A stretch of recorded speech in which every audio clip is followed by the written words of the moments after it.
You've been lied to about self-love. They told you it comes from achievement, from looking perfect, from being someone everyone else admires. But if that were true, why do you still feel not enough?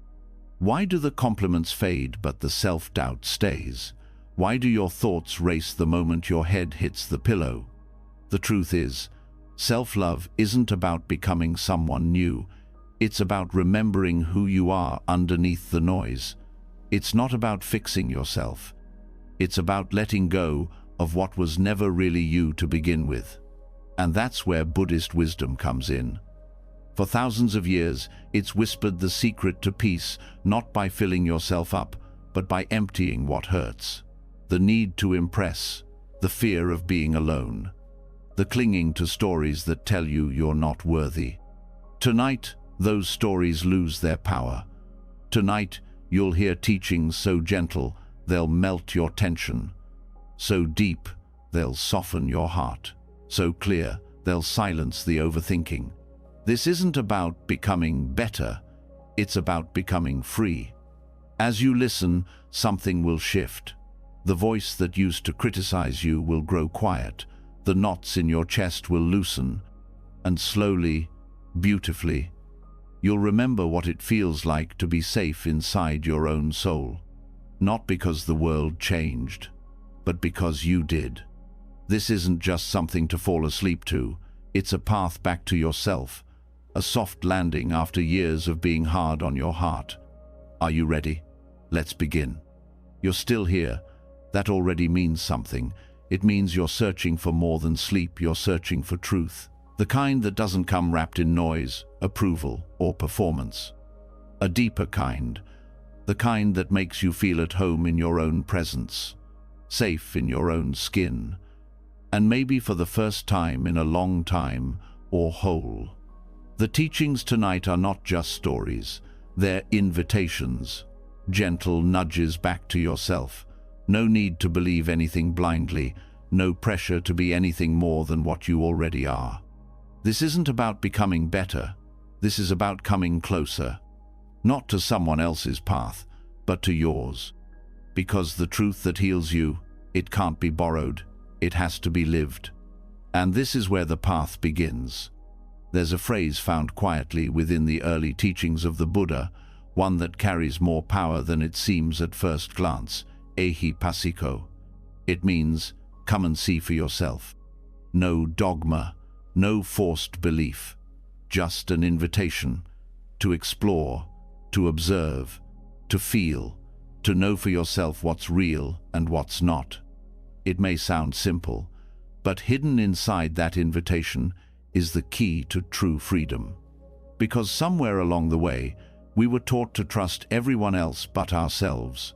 We were trained to collect approval like currency, to believe that value comes from being seen, liked, praised, from being right by someone else's definition. But when you live that way long enough, something quiet inside you starts to ache. It's the ache of disconnection from your own knowing, from your own heart, from your truth. This is what Ehi passiko dissolves. It invites you to step away from the noise, the filters, the performance, the need to impress, and turn your attention inward, to build a relationship with your direct experience. Because truth doesn't come from the outside in, it comes from the inside out. When you start to live like this, something subtle but powerful begins to change. You stop needing permission to feel what you feel. You stop waiting for someone to validate your worth. You stop giving your power away. That doesn't mean you become cold or distant. It means you become clear. The kind of clear that can smile at compliments without clinging to them. That can hear criticism without collapsing. That can walk into a room without checking the mirrors first. This kind of clarity doesn't come from thinking more. It comes from seeing more clearly. And the Buddha's path was always rooted in direct seeing. Not memorizing beliefs, not forcing faith, but trusting that your own experience, when met with honesty and awareness, can show you what's true. It's not always easy, because turning inward means meeting parts of yourself that have been hidden or avoided. The doubt, the fear, the confusion, the not enough. But even these, when looked at gently, begin to lose their grip. That's because they thrive in darkness, in secrecy, in the belief that they are you.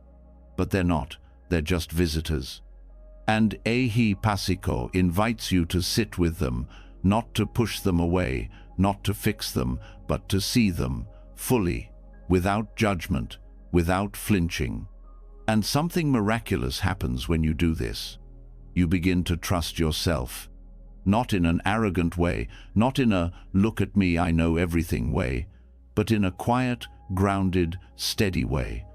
The kind of trust that doesn't need to shout, it simply stands. You begin to realize that wisdom isn't some faraway treasure only enlightened people can reach. It's already here, inside you, waiting to be uncovered. The Buddha wasn't a god or a magician. He was a human being who paid deep, careful attention, who walked through suffering and didn't run away, who found peace by watching, by listening, by questioning even his own mind. And then he turned to the world and said, "You try, come and see." That invitation is still open to every single person, no matter your story, your past, your regrets, or your doubts. You don't need to change your life overnight. You don't need to sit under a tree for 7 days. You don't need to memorize any teachings or chant anything in perfect pronunciation. All you need is one thing: the courage to be curious about your own experience. That might mean noticing how it feels when your breath slows down, how it softens your chest, how your thoughts quiet, even just for a second. It might mean observing the thoughts that say you're not lovable and questioning them instead of believing them. It might mean noticing how much tension lives in your body when you try to please everyone and gently asking yourself, why? These moments are small, but they're sacred, because each one is a crack in the armor, a chance to touch the part of you that is always whole, even when the rest feels messy. When you begin to live this way, something else starts to dissolve: comparison. You stop measuring your worth against everyone else's highlight reel. You stop chasing happiness like it's out there somewhere, waiting to be earned. Instead, you start to taste life as it is. You start to trust that your experience, even the hard parts, is meaningful, that your insight matters, that your healing doesn't need to look like anyone else's. That kind of inner freedom changes everything. You begin to move through the world with more honesty. You say yes and no with more confidence. You stop waiting for everyone else to agree with you before you believe in yourself. Not because you've become stubborn or closed, but because you're no longer guessing at who you are. You're experiencing it directly, moment by moment. And this is where the real power of Ehi-Passiko shines. Because it doesn't give you answers, it gives you access. Access to the deepest parts of yourself, not just the pretty ones. The parts that are confused, the parts that are healing, the parts that long for love but are afraid to ask for it. All of it becomes part of the path. Nothing is wasted. There is no experience that can't be learned from when you're willing to stay present with it. There is no emotion that can't be softened by awareness. There is no story so old that it can't be rewritten by presence. And the best part is, no one can do this for you, and no one can take it away. When your peace comes from your own seeing, it's yours. Not borrowed, not fragile, but rooted. That doesn't mean you'll never struggle. It means you'll have a way to meet your struggle, one that's grounded in compassion instead of shame, curiosity instead of control. This is what it means to walk the path. Not just read about it, not just think about it, but to live it, gently, honestly, moment by moment. And in doing so, you begin to feel something rare in this world: sovereignty. You become the author of your inner life. You stop outsourcing your truth. You stop chasing people who don't see you. You stop waiting for perfect conditions before you allow yourself to feel peace. You start offering that peace to yourself, now, in this moment, as you are. There's no enlightenment in pretending, there's no wisdom in pretending, and there's no love in pretending. What the Buddha taught, what every awakened being teaches in their own way, is that the path back to yourself is through honesty, radical, loving honesty. And the only way to get there is to look, to listen, to turn inward. Come and see, not because someone told you to, but because somewhere inside you know there's more than the roles you've played, more than the masks you've worn, more than the fears you've obeyed. Beneath all of it, there's clarity. And that clarity doesn't need to shout, it doesn't need applause, it doesn't need to win or be right or impress anyone. It simply is. Quiet, steady, luminous. You don't have to earn it, you just have to uncover it. And every time you meet yourself without judgment, every time you pause and listen, you come closer. Not to an idea of perfection, but to the truth of your own being. That's what ehipassiko really means. Not come and believe, but come and know. Come and feel. Come and remember. This is not philosophy for the intellect, this is nourishment for the soul. You are not broken, you are not behind, you are not late. You are right on time, and the invitation is here. Let it echo softly in your heart as you drift gently into rest. Come and see, come and see, come and be. And so you begin to sense it, the stillness, the subtle strength of seeing clearly. You've stepped out of performance and into presence. You no longer chase approval like air. You've tasted what it means to trust yourself, not in theory, but in experience. But even in that clarity, something deeper stirs. Not everything within you feels soft. Not every corner feels peaceful, because in the quiet, you begin to notice what's been buried. There are parts of you still aching, parts carrying stories too heavy to carry alone, thoughts you try to silence, feelings you've been told to outgrow, shame that creeps in without warning, guilt that won't let go, fear that whispers you're still not enough. These aren't mistakes in your path, they are the path. The light doesn't just illuminate what you want to see, it reveals what you've tried to forget. And this is where the real work begins, not through force or fixing, but through metta, loving kindness. Not the surface level kind, not the smile on your face, everything's fine kind, but the kind that reaches into the shadows, that says, even this belongs, even you belong. A love that doesn't skip over pain, but includes it, not to drown in it, but to free it. This is metta for the parts of you you've been at war with, not to change them, but to hold them close, because love isn't earned by being flawless, it's revealed by being fully met. Loving kindness, meditation, or metta bhavana is not a technique meant to make you feel peaceful all the time. It's a practice of opening even when it's uncomfortable, especially then. It begins with extending goodwill toward yourself, but not just the part that smiles and achieves, also the part that cries at night. That gets it wrong. That snaps when it's scared. That feels lost in rooms full of people, that regrets the past and fears the future. To meet those parts with kindness is to begin the most radical healing. The process doesn't start by forcing positive thoughts. It begins with telling the truth, that you're tired of running from yourself, that you're done editing your humanity to be more lovable, that you are ready to sit beside the parts that hurt without pushing them away. At first, this may feel unnatural. You might feel resistance. After all, you've been trained to fix yourself, not love yourself as you are. You've been taught to be productive, not present, to be good, not whole. But metta isn't about making you good, it's about making you whole again. When you close your eyes and bring your attention to the heart, you're not trying to force a feeling, you're offering space.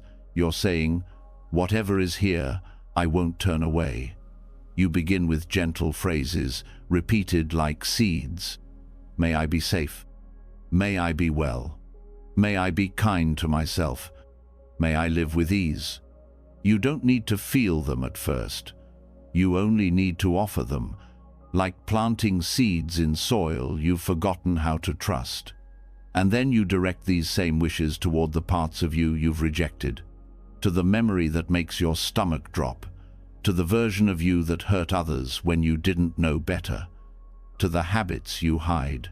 To the shame that still lives in your body. May this part of me be held. May this pain be softened. May this fear know it's not alone. May this shame feel seen without punishment. This is not self-pity. It's not denial. It's fierce compassion. The kind that sees clearly and still stays. The kind that doesn't need you to be cleaned up to be worthy. When you meet your inner shadows with metta, you begin to unlearn a lifelong habit. Rejection. Most people try to meditate away their darkness. But this practice says, bring it with you. Not to indulge it, but to understand it. Because what you meet with love transforms. What you avoid controls you. Guilt isn't healed by shame, it's softened by truth and care. Fear isn't silenced by willpower, it's calmed by presence. Shame doesn't disappear through achievement, it dissolves through understanding. Metta doesn't rush, it doesn't demand perfection, it meets what's real again and again, until that meeting becomes familiar. And eventually, the parts of you that once flinched at your own presence begin to soften, because they finally feel safe. You begin to see that the most wounded parts of you are not enemies. They are younger versions of you, stuck in survival. They need attention, not punishment. They need warmth, not discipline. They need your own heart to come home to them. And this homecoming is slow, but it's steady. It happens every time you breathe gently into a tight space in your chest and say, you're allowed to be here. Every time you remember that you are not your thoughts, and yet you can hold them with tenderness. Every time you say no to the inner voice that shames you, and yes to the voice that soothes. The deeper you go into metta, the more you begin to understand this truth. Love isn't something you give yourself once and then move on. It's a practice, a rhythm, a returning, especially when it's hard, especially when the old stories rise up again, the ones that say you're too broken, too late, too far gone. Those stories don't need to be argued with, they need to be seen through. And the seeing comes through softness, through repeating the phrases again, through remembering that even the worst thought about yourself is still just a thought, and that thoughts pass, but the heart remains. This isn't about pretending you're okay, it's about knowing that being not okay is also part of the path, that you can hold the mess and the magic in the same hands, that you can sit in silence and feel pain without being consumed by it, that you can love yourself not because of your strength, but through your tenderness. This kind of practice builds something unshakable, not a shield, but a sanctuary, a space inside that says, no matter what you feel, you don't have to go away. When the world feels overwhelming, you return here. When mistakes weigh heavy, you return here. When your mind says you're not good enough, you return here. To breath, to space, to kindness, to the simple act of saying, may I be kind to this moment. May I be gentle with what I find here. May I let myself belong to this breath. You're not healing yourself so you can be more acceptable. You're healing yourself because you finally remember you were never meant to be at war with yourself in the first place. Metta for the shadow self isn't the end of the journey, but it's the part where things begin to soften. where what was frozen begins to melt, where the armor starts to fall. And beneath it, something unexpected rises. Not perfection, but peace. A peace that doesn't need to prove anything. A peace that doesn't collapse in the face of discomfort. A peace that can say, yes, I carry pain, and I carry love too. You carry both. You always have. But now you're learning how to hold them together, not as opposites, but as companions, as parts of one whole human heart.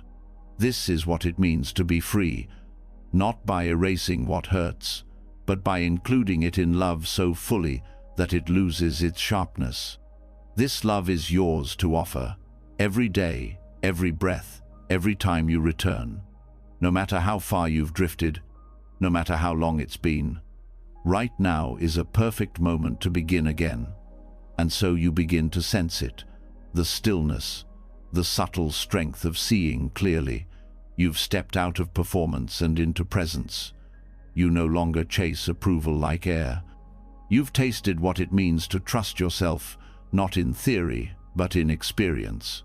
But even in that clarity, something deeper stirs. Not everything within you feels soft. Not every corner feels peaceful, because in the quiet, you begin to notice what's been buried.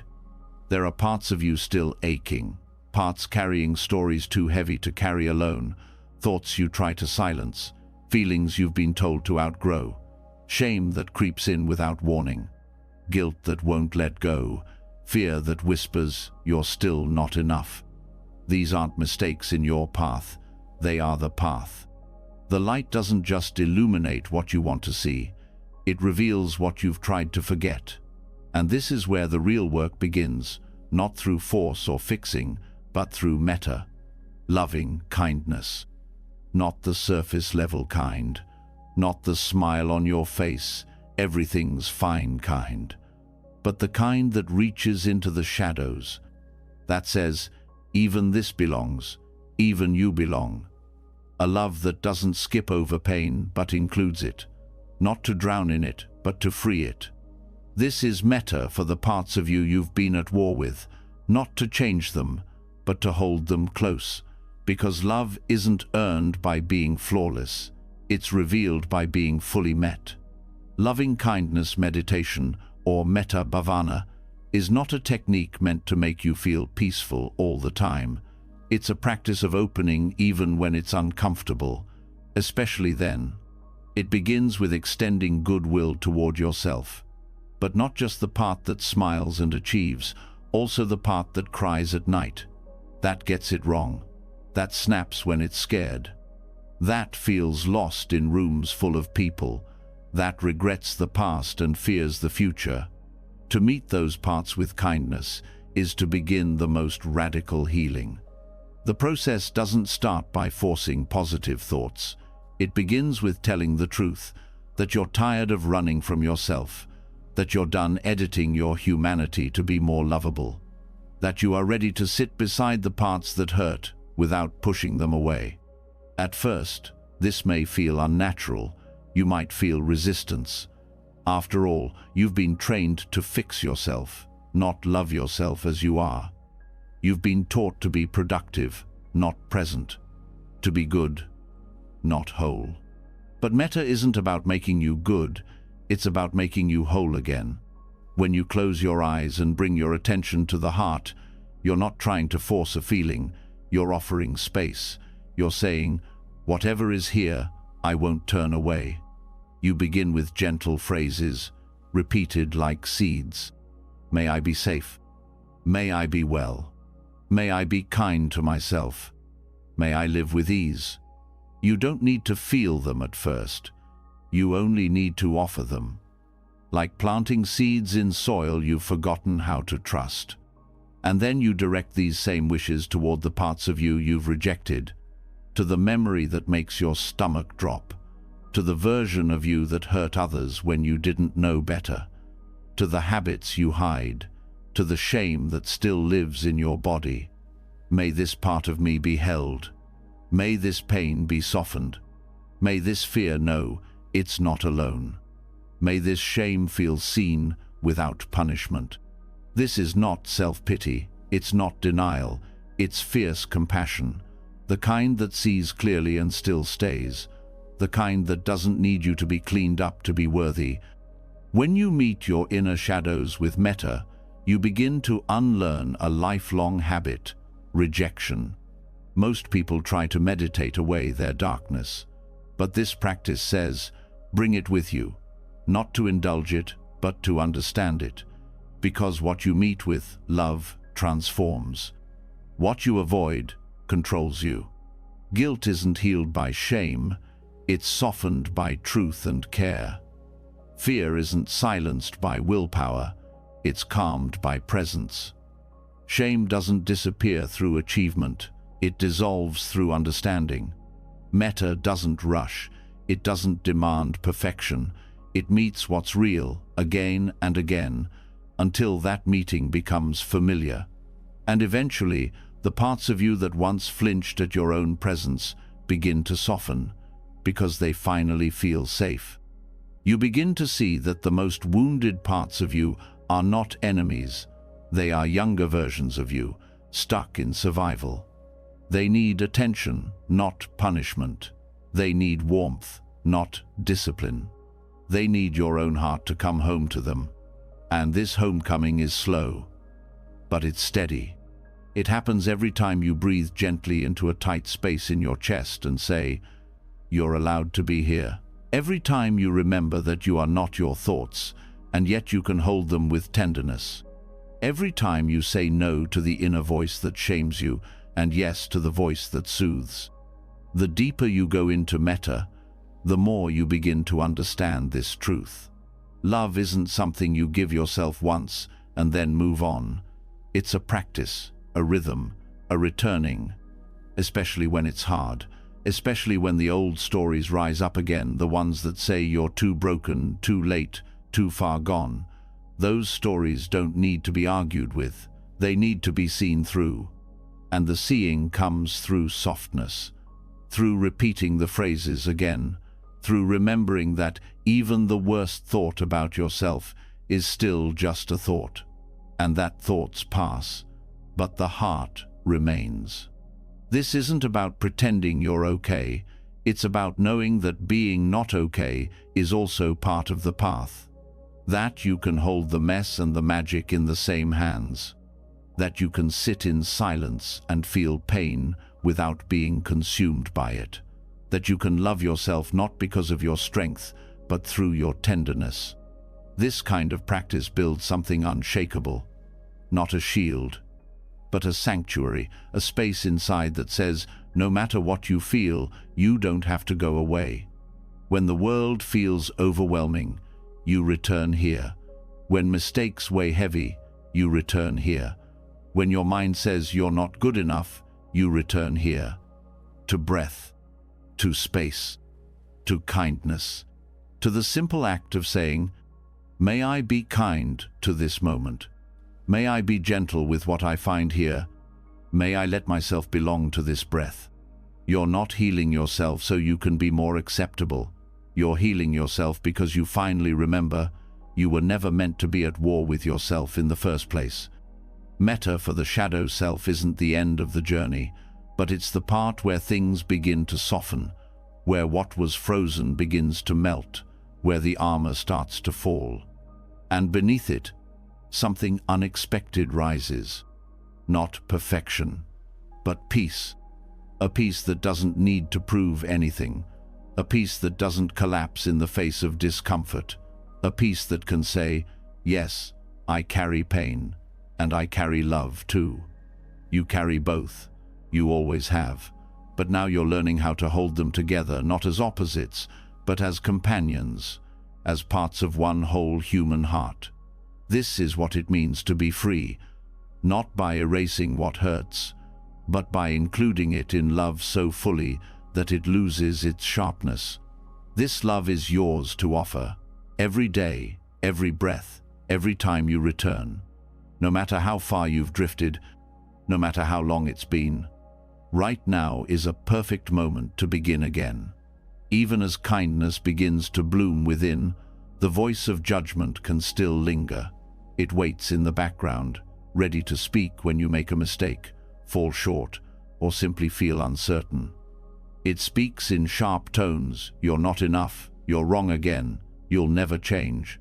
That voice doesn't care how much progress you've made. It isn't softened by your victories. It clings to your flaws like facts. And the most painful part is how convincing it sounds. But what if that voice isn't telling the truth? What if the one judging you isn't really you? There's a teaching deep, quiet, often misunderstood, that begins to untangle this illusion. It's called anatta, or non-self.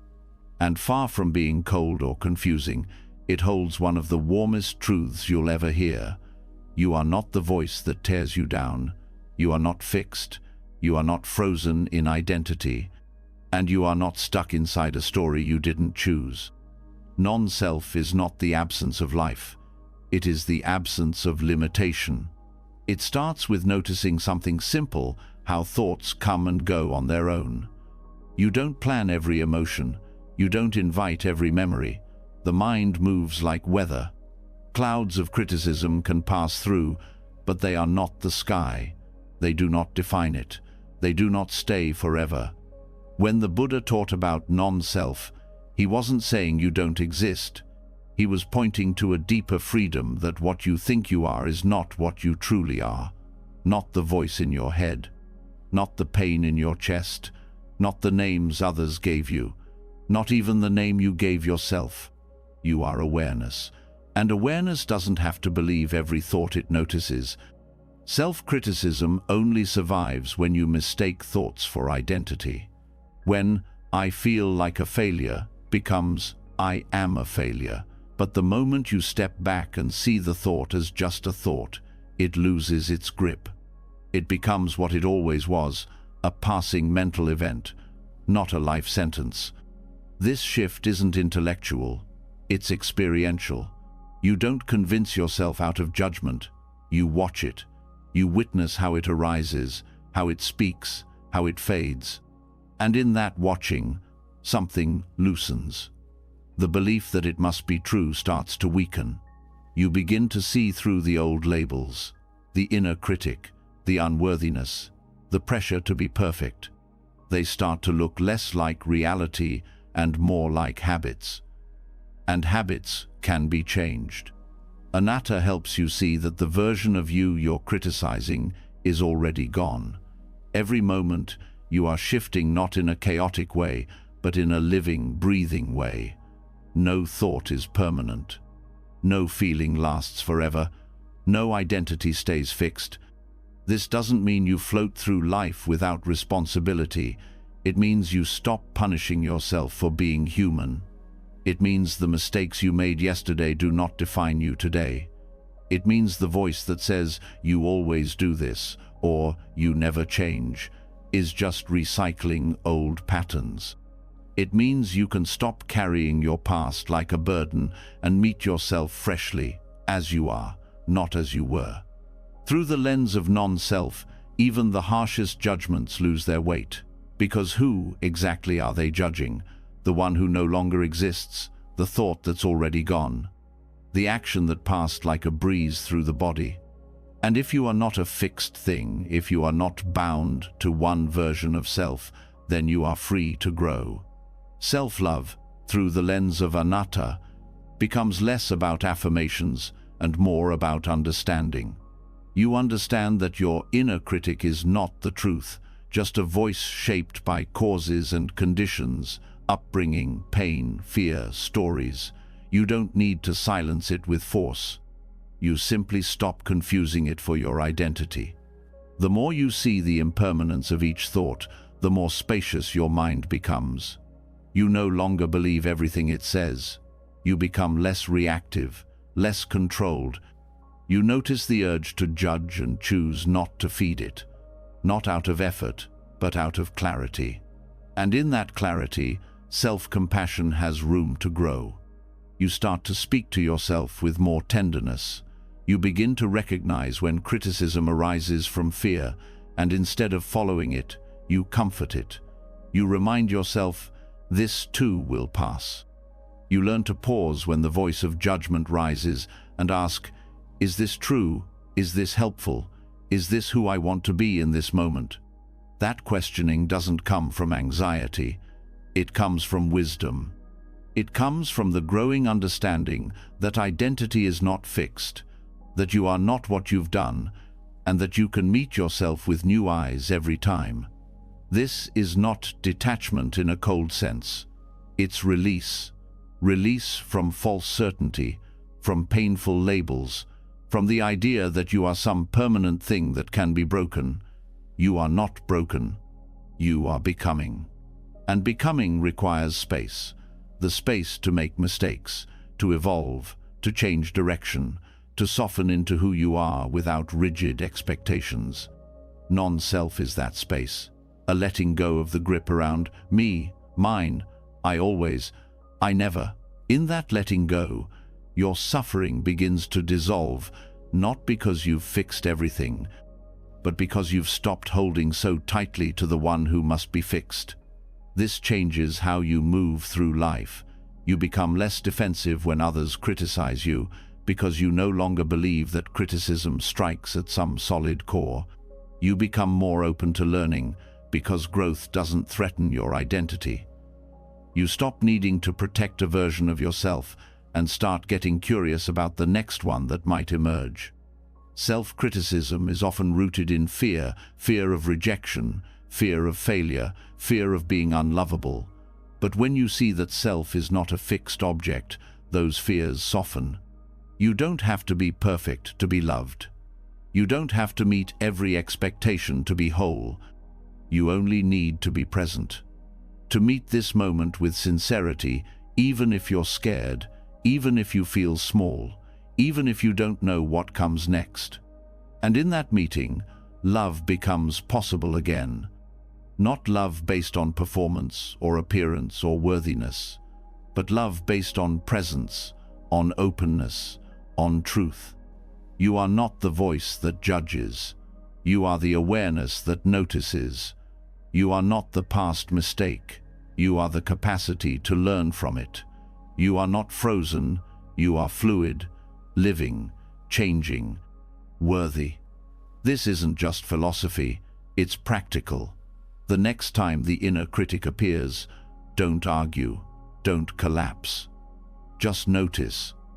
Watch the thought arise, linger, and fade. Don't label it as me. Don't wrap your worth around it. Instead, breathe. Stay present. Let the thought pass. You don't need to push it away. You don't need to hold it close. You just don't need to become it. This is the gift of non-self. It doesn't erase your existence. It liberates it. It reminds you that everything painful you've believed about yourself is just one moment in a river that never stops flowing. And you are not stuck. You are free to begin again. Now, and now, and now. As you begin to let go of harsh self-definitions, something subtle happens. The inner noise begins to slow. The stories you once believed about who you are start to fade, like fog lifting from a quiet lake. But beneath that fading noise, something else is revealed, not more answers, but more questions. A gentle ache, a space asking to be heard, and the only way to hear it is to stop speaking. There is a kind of silence that is not emptiness, not absence, not avoidance. It is alive. It is deep. It is what the Buddha called noble silence. A silence that holds, not hides. That opens, not shuts down. It is not about removing sound from your life. It is about removing distortion from your perception. This silence is not escape. It is meeting. And the one you meet when all else falls quiet is yourself. In the world, so much is filled with noise, external and internal. Devices hum, notifications buzz, thoughts spiral, voices rise, expectations press. And over time, the mind becomes used to running, always doing, always planning, always trying to control what comes next. Even the effort to love yourself can become just another task on a long list. But silence asks for something else. It asks you to stop seeking long enough to feel, to stay present long enough to notice, to make space for what hasn't been heard, not from the outside, but from within. Noble silence is not simply being quiet. It is the absence of reaction. It's the pause between thought and speech, the stillness between emotion and response.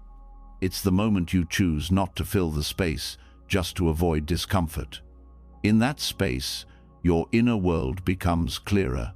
Thoughts rise, but you no longer follow each one. Emotions appear, but you don't immediately analyze them. You begin to see the layers under the surface. The hunger for validation, the loneliness that was buried under busyness, the fatigue masked as irritability, the sadness tucked behind the smile. Noble silence is not passive. It's deeply active in a different way. It listens without fixing. It allows without rushing. It waits without needing to solve. And through that waiting, unmet needs rise into awareness. This practice helps reveal the ways you've been disconnected, not just from others, but from yourself. You begin to notice how often you interrupt your own emotions with thinking, how quickly you label discomfort as something to fix instead of feel, how often your thoughts jump in before your heart even has time to speak. In silence, the heart finally gets a voice. You may find that grief lives where you thought there was only numbness, or that longing exists beneath your habits of distraction, that what you really needed wasn't another task, but a moment of honest stillness. When you stop speaking not only outwardly, but inwardly, the walls begin to lower. You no longer use words as a shield. You begin to relate to your own presence in a new way, without commentary, without filters. In that quiet, self-love takes on a different shape. It becomes less about affirmations and more about deep listening. You begin to sense what your body has been trying to say, what your nervous system has been holding, what your breath has been asking for. It's not dramatic, it's not loud, but it's real. The mind often searches for healing in more effort, more action, more change. But the heart sometimes just needs space to speak. Space it rarely gets in a noisy, fast world. Silence is the act of saying, I am here now with myself, and I'm not leaving. This kind of presence is healing, not because it gives you instant answers, but because it removes pressure. It allows your system to soften. It teaches you to trust that being with what is, without force, can reveal what needs attention. Through noble silence, you become more aware of your patterns, the urge to escape discomfort, the need to explain yourself, the pressure to perform. All of it becomes visible, not so you can judge it, but so you can understand it. Understanding replaces shame, and with understanding comes compassion. You begin to treat your own silence, not as emptiness, but as a kind of care, a kind of holding, a place where your emotions can arrive without needing to justify themselves. Even the most difficult feelings are softened when they are met with quiet attention, not because they disappear immediately, but because they are allowed to be real. Noble silence teaches you that nothing inside you is wrong, only unheard. And so you learn to sit, not to escape, but to stay, to let the body settle, to let the mind unclench, to let the inner child speak without interruption, to let sadness rise without needing to push it back down. In that practice, you start to notice the difference between being silent and being still. Being silent is about volume. Being still is about presence. It is the stillness that allows the silence to heal. This practice creates room for intuition to rise. The part of you that already knows what you need it speaks in whispers, not in shouts. And it can only be heard when you're quiet enough to listen. Sometimes what it tells you is simple: rest, breathe, let go, trust. Other times, it shows you the deeper pain you've been avoiding. And in that revelation, you don't crumble, you open. Because you're not fighting anymore. You're not resisting your own experience. You are receiving it. Silence is not about isolation. It is about connection. True connection. The kind that doesn't need performance, approval, or explanation. It's the place where presence meets reality without pushing it away. In silence, your heart becomes your home again. You no longer chase healing, you create the conditions for it to arrive. You no longer rush toward peace, you allow space for peace to emerge. There is a kind of safety that comes when you realize you can be with yourself, in stillness, without panic, that you don't need to fill every moment, that you don't need to explain your existence. That simply being quietly, openly, is enough. You start to feel your own rhythm. You begin to notice how much of your energy has gone into managing impressions, filling silence, proving worth. And you start letting go, not to collapse, but to return. This return is gentle. It asks nothing from you but presence. And presence, when offered with care, becomes the deepest form of love. Even 10 minutes of silence a day can shift something. Not because it changes your circumstances, but because it reconnects you to yourself. It reminds you that you are not the noise, not the identity, not the pressure. You are awareness, breathing here. And in that awareness, you realize something quietly profound. You don't need to be anyone else in this moment. You don't need to earn love. You don't need to fix the past. You don't need to rush forward. You just need to stay with what's here, stay with yourself. Silence becomes not a practice, but a relationship with presence, with inner knowing, with kindness, a relationship that doesn't need many words, because it speaks through stillness. And over time, you begin to crave this space. Not because it's always comfortable, but because it's always honest. It becomes your anchor, your retreat, your reset. You start to carry that stillness with you, even into the noise. The world doesn't get quieter, but you do. You move more slowly, you speak more thoughtfully, you listen more deeply, not just to others, but to yourself. This is the gift of noble silence. Not a break from life, but a return to it. A return to clarity, to presence, to softness. And in that return, you finally hear what's been waiting all along. A voice not of judgment, but of care. A voice not loud, but true. A voice that says, you've always been enough, even in silence, especially there. When you begin to listen deeply, without interrupting your inner world, you start to uncover a truth that may feel hard to face at first. There are things in your past that still hurt. Moments you wish had gone differently. Words you said you wish you hadn't. Choices you carry like stones in your pocket.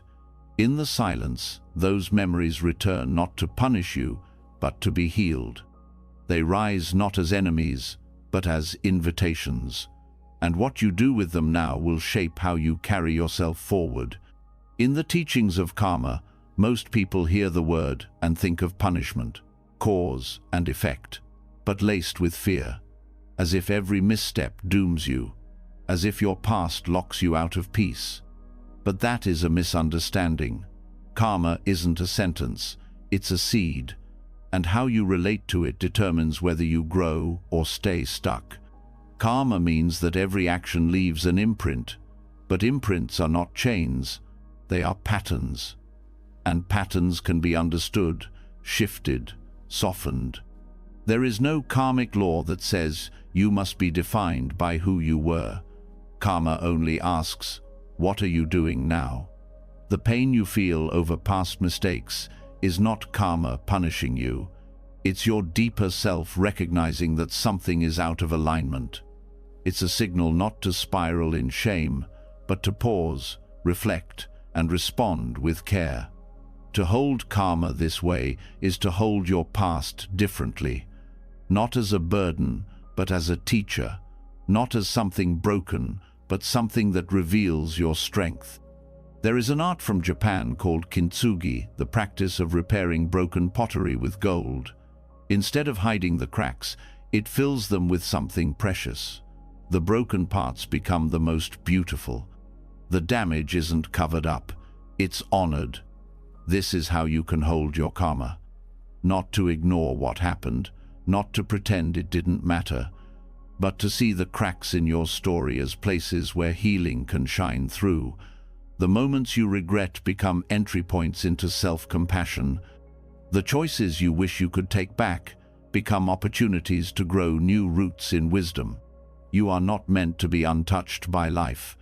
You are meant to be shaped by it, softened by it, made whole through it. If you have caused harm to others or to yourself, karma invites you to face that with openness. Not to collapse into guilt, but to bring awareness to your impact. Regret, when met with presence, becomes a form of accountability. And accountability, when paired with compassion, becomes transformation. What matters most is your relationship with the present moment. What are you planting now? How are you responding now? The seeds of the past may still be blooming, but you are the one who waters what grows next. Karma is alive. It changes with your actions, your thoughts, your intentions. When you act from awareness and love, you begin to reshape the direction of your life, not by erasing the past, but by choosing something new from this moment forward. This requires a shift in perspective, one that stops seeing mistakes as evidence of failure and starts seeing them as chapters in a story that is still being written. Not everything painful is permanent. Not every scar is shameful. Not every misstep means you're lost. You can choose to hold your past as a map, not of everything that went wrong, but of everything that has led you to understanding. The Buddhist path does not teach perfection. It teaches presence. It teaches that even if you fell down 1,000 times, each time you rise is an act of awakening. Each time you choose kindness over harshness to yourself or others, you soften the karmic imprint of harm. Each time you respond with patience instead of reaction, you shift the energy of your life. There is no one watching you to keep score. There is no cosmic punishment system. There is only the flow of cause and effect, and your capacity to meet it with clarity. Sometimes the hardest karma is not what happens outside you, but the emotional patterns you carry.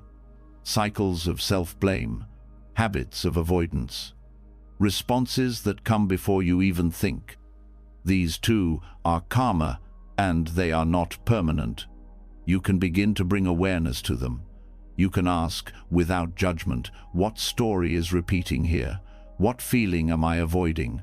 What am I believing about myself that keeps me in pain? And then, in that clarity, you can choose differently. This choosing is not always dramatic.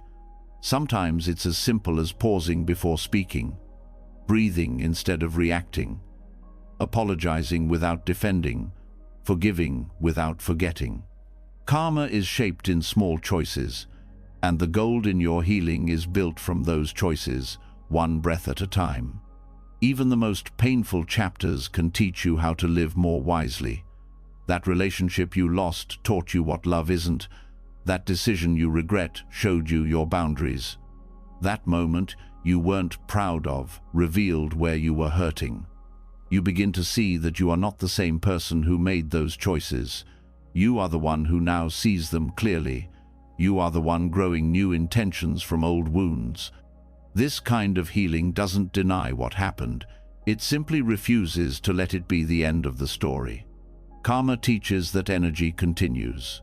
But what you do with that energy, how you shape it, how you redirect it, how you meet it, is up to you. You can use it to build wisdom, to grow empathy, to become more gentle, not more guarded. The cracks in your life are not signs of weakness. They are places where the light can shine through. They are where your deepest self begins to speak. They are where you become real. And in that realness, you begin to feel something return. Not perfection, not control, but integrity. You begin to live more honestly, speak more clearly, act more consciously. You are no longer running from your past. You are walking with it, not as a weight, but as a companion that taught you how to begin again. In this way, karma becomes not a punishment, but a path. A living reminder that everything you do matters not because you must be flawless, but because your presence carries power. Even when you've hurt someone, you can repair. Even when you've hurt yourself, you can choose differently now. You are not broken. You are in the process of being reshaped by truth. And truth always leads to freedom. So you keep showing up. You keep practicing. You keep choosing the next kind thing, the next honest word, the next conscious step. And as you do, you begin to see your life through different eyes, not as a series of mistakes, but as a beautiful, complicated, human unfolding. You no longer try to erase the past. You weave it into the person you are becoming, with compassion, with patience, with gold. And that gold, the wisdom that came from breaking and mending, becomes part of your strength. It becomes part of your love. It becomes part of your peace. When you begin to see your past through eyes of wisdom, when you stop trying to erase what once hurt and instead learn to honor it, something unexpected starts to rise. A new kind of love. One that doesn't come from trying to be better or more worthy. One that isn't earned by healing fast or forgiving quickly. A love that simply arrives as you soften into your own presence, not performative. Not self-centered, quiet, steady, real. But even that, love needs direction. It needs roots. Without guidance, even love can become confusing. Too much, and it clings. Too little, and it disappears. Some days it feels like compassion, other days like pressure. That's why the Buddha offered a clear path, not just of love in theory, but of love lived fully, love held in balance, love that grows in 4 directions. This path is called the Brahma Viharas, the 4 immeasurable states of heart and mind, 4 ways of relating to yourself and the world that are rooted in clarity, not craving. They are not emotions you chase. They are inner qualities you cultivate, and together they form a complete foundation for self-love that doesn't lose itself in ego, guilt, or imbalance. The first is metta-loving kindness, not a feeling but a wish, a gentle offering of goodwill. For others, yes, but also for yourself. To hold yourself with care even when you feel undeserving. To meet your life with gentleness even when it's hard. This is the beginning of self-love, not to demand affection, but to practice kindness without condition. Not just when you succeed, not just when you're calm, but when you're overwhelmed, disappointed, afraid. Loving kindness teaches you to stop waiting to feel lovable and start practicing loving. Even if all you can say is, "May I be safe, may I be well, may I be kind to myself." That wish, repeated over time, changes how you hold your own heart. Next is karuna compassion. It goes beyond kindness. It meets pain where it lives. It says, "I see your suffering, and I won't turn away." Self-compassion means you no longer scold yourself for struggling. You no longer rush your healing. You stop asking why you're still feeling what you feel and start offering yourself the same tenderness you would offer a dear friend. This doesn't mean indulgence or making excuses. It means meeting the wound without judgment, letting pain be pain so it can move through. Compassion doesn't try to fix everything right away. It stays present. It allows. It holds space. It recognizes that being human is messy and beautiful, and often both at the same time. When you begin to practice compassion for your own suffering, you stop reinforcing the false belief that you need to be flawless to be loved. Then comes mudita, sympathetic joy. This one can feel harder, especially when your own life feels heavy. But it is vital. It teaches you how to celebrate, not out of comparison, not out of competition, but out of shared humanity.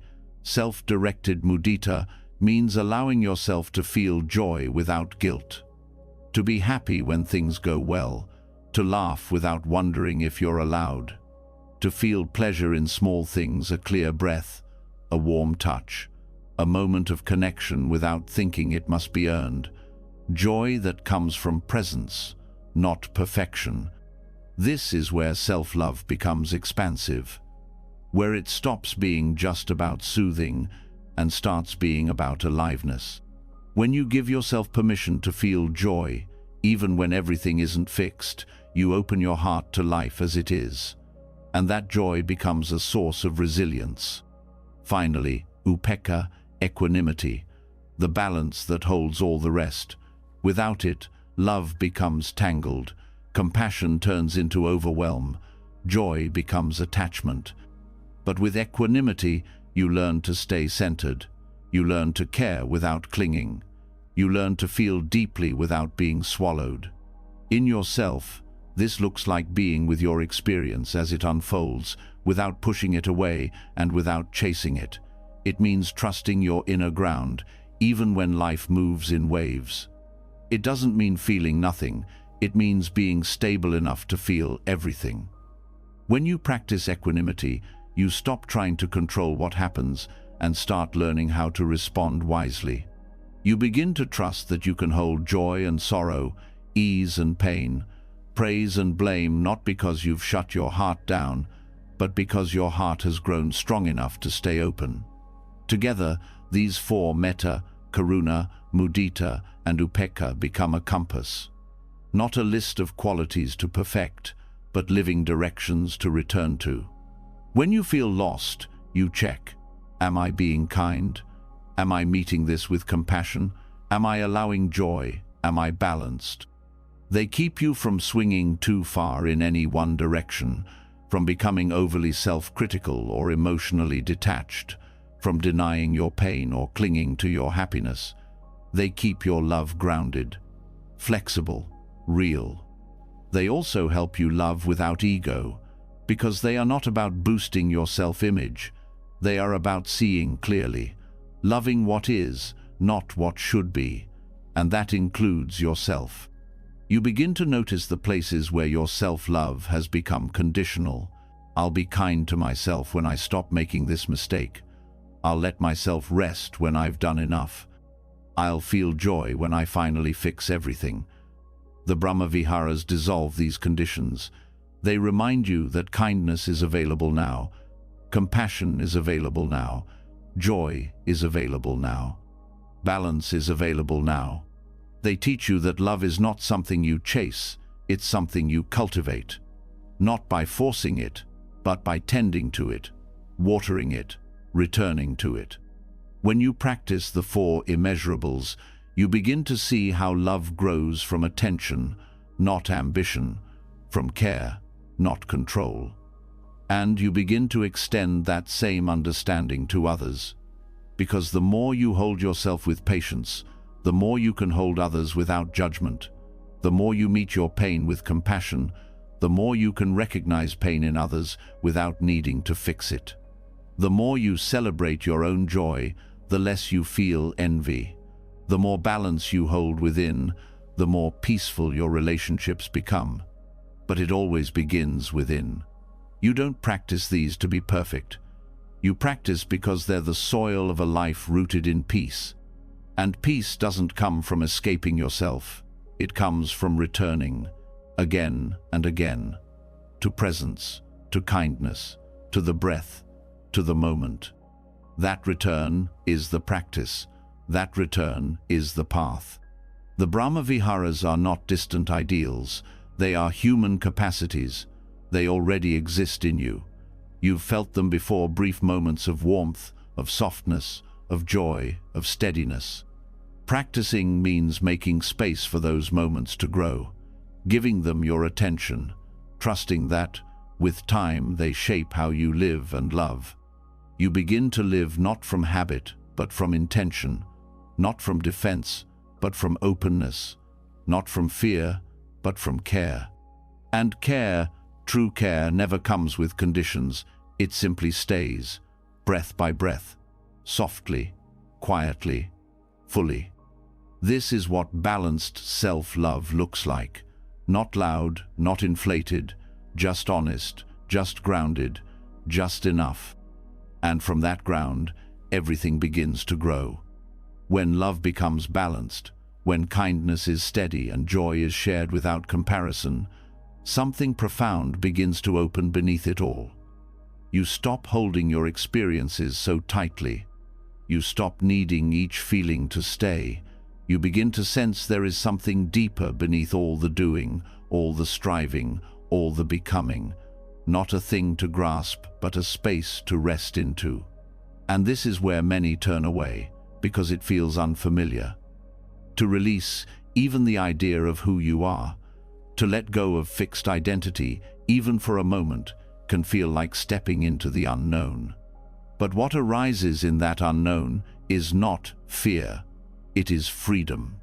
There is a teaching at the heart of Buddhist understanding that holds this truth gently: shunyata, or emptiness. Often misunderstood, often feared, yet never meant to be cold. Emptiness is not absence. It is not despair. It is the quiet space where transformation becomes possible. It is what allows new life to grow where old clinging once lived. Emptiness is not the denial of life.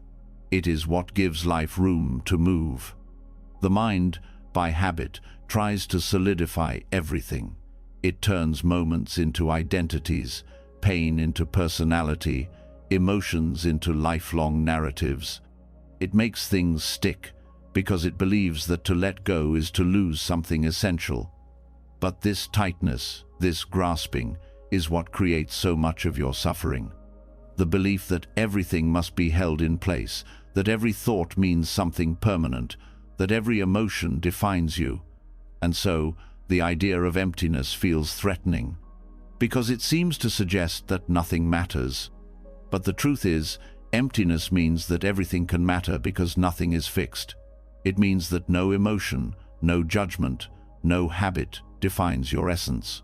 There is space between all things. And in that space is where compassion grows. When you understand emptiness directly, you stop believing the stories that once held you captive. The thought that you are too broken, the feeling that you're not lovable, the idea that your past defines you. These thoughts may still come, but they no longer root so deeply. You begin to sense that they are appearances real, but passing, influential, but not absolute. You don't need to destroy the stories. You only need to see that they're not solid. And once you see that, you are free to relate to them with care instead of fear. This is what emptiness offers. It loosens the grip. It softens the edges. It gives you space to breathe. You realize you are not a fixed self, reacting to a fixed world. You are awareness, flowing, responsive, ever-changing. This doesn't mean life loses meaning. It means you get to choose what meaning you give, not as a way to escape truth, but as a way to live it more consciously. You start asking different questions, not "Who am I really?" but "How can I respond with wisdom right now?" Not "What should I be?" but "What is needed here from a place of love?" The fixed self falls away, and what remains is freedom. Emptiness is not hollow. It's full of potential. It's the field before the seed is planted, the space between breath and thought, the pause before response.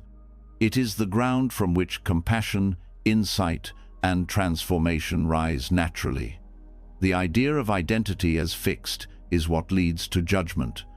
If you are always this, then change feels threatening. But when you see that you are a fluid process, that everything you experience is arising due to conditions and will eventually pass, you stop needing to be so rigid. There is safety in that. Not because things are predictable, but because you no longer need them to be. You can let things pass without grasping. You can let go without fear of losing who you are, because who you are is not a fixed story. It's a dynamic, alive experience, and emptiness is the canvas that allows it to move. In daily life, this becomes practical. You feel anger, but you don't hold on to it. It moves through you like wind through branches. You feel sadness, but you stop turning it into a conclusion about your life. You begin to experience emotions directly, without attaching meaning that distorts them.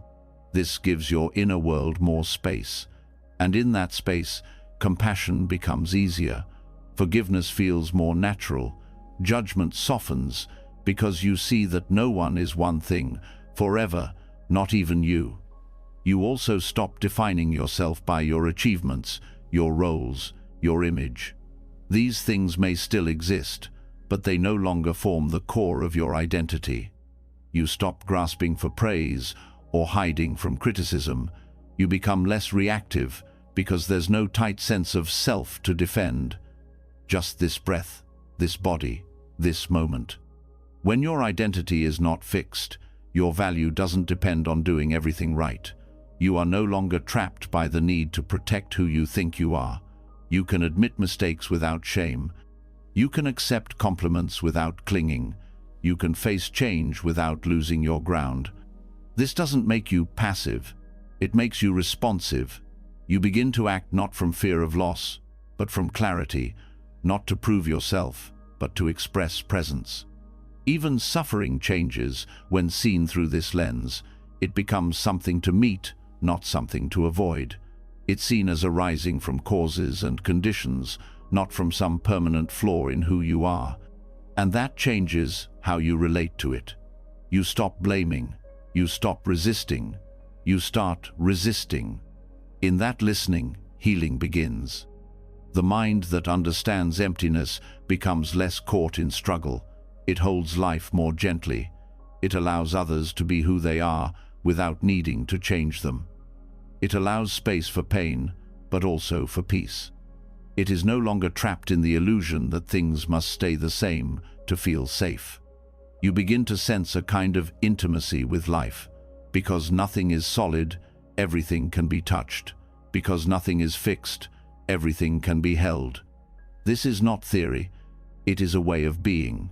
And it is discovered slowly, through practice, through presence, through letting go of the need to define everything. You start small. You notice when you are holding on too tightly to a thought. You see when you are making a feeling into a fact. You pause. You breathe. You soften. You remember, this too will pass. That remembrance is freedom. You no longer need to protect an identity. You can simply respond with wisdom again and again. And through this, life becomes more spacious. Not because pain disappears, but because it no longer defines the whole landscape. There is more room, more breath, more choice. You begin to see beauty in the impermanent, because it teaches you to appreciate without clinging. You begin to see depth in the uncertain, because it reminds you to stay curious. Emptiness is not cold, it is open. And in that openness, you find a new kind of warmth, not based on certainty, but on presence. You discover that compassion doesn't need a reason, that love doesn't require a perfect identity, that healing doesn't come from fixing, but from meeting. The space of emptiness becomes the space of kindness, the space where you can rest, the space where you can grow. And from that space, you begin to live not as a fixed self, but as a flowing awareness, kind, clear, alive. This is the heart of emptiness, not absence, not void, but freedom. And in that freedom, the deepest kind of self-compassion becomes possible, because now nothing in you is permanent.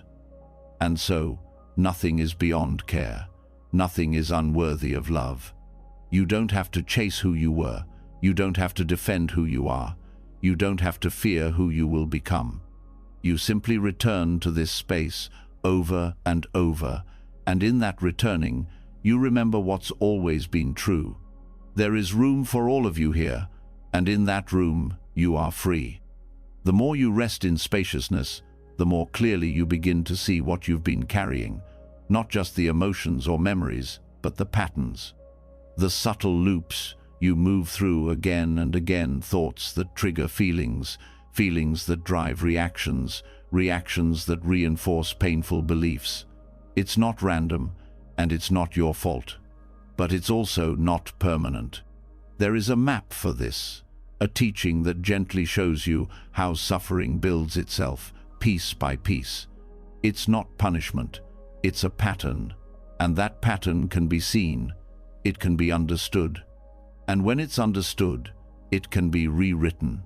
This is the law of dependent origination, paticca samuppada, a core insight of the Buddha's teaching. It reveals the chain of cause and effect, not as an abstract theory, but as a lived reality inside you. It shows how suffering isn't something that appears out of nowhere. It has a beginning, it has fuel, and when the fuel is no longer added, it begins to dissolve. At the center of this law is a simple truth. Nothing arises independently. No emotion, no thought, no belief stands alone. Everything depends on conditions. When those conditions are present, the experience arises. When they change, the experience fades. For example, the belief that you are not good enough didn't appear on its own. It may have been shaped by early criticism, by trauma, by societal pressure, by repeated rejection. Over time, those experiences planted seeds. Each time you felt misunderstood, those seeds were watered. Eventually, the story grew, and now it lives as if it's truth. But it isn't truth. It's a result, and that means it can be interrupted.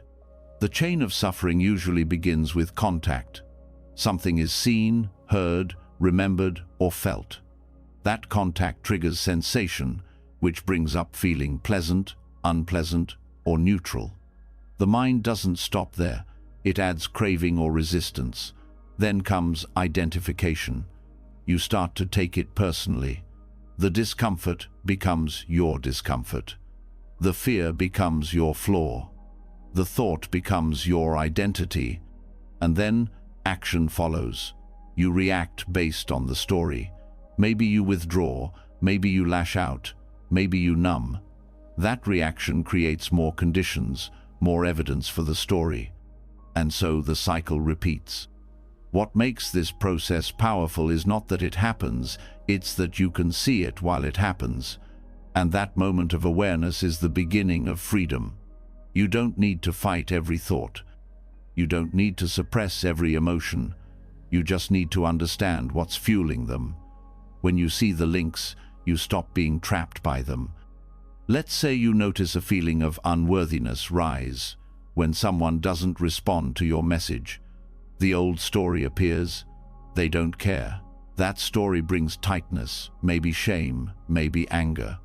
You feel the urge to protect or explain yourself. But instead of reacting, you pause. You ask, what led to this feeling? Maybe there was contact, the silence. Then sensation, the body tenses. Then the feeling unpleasant.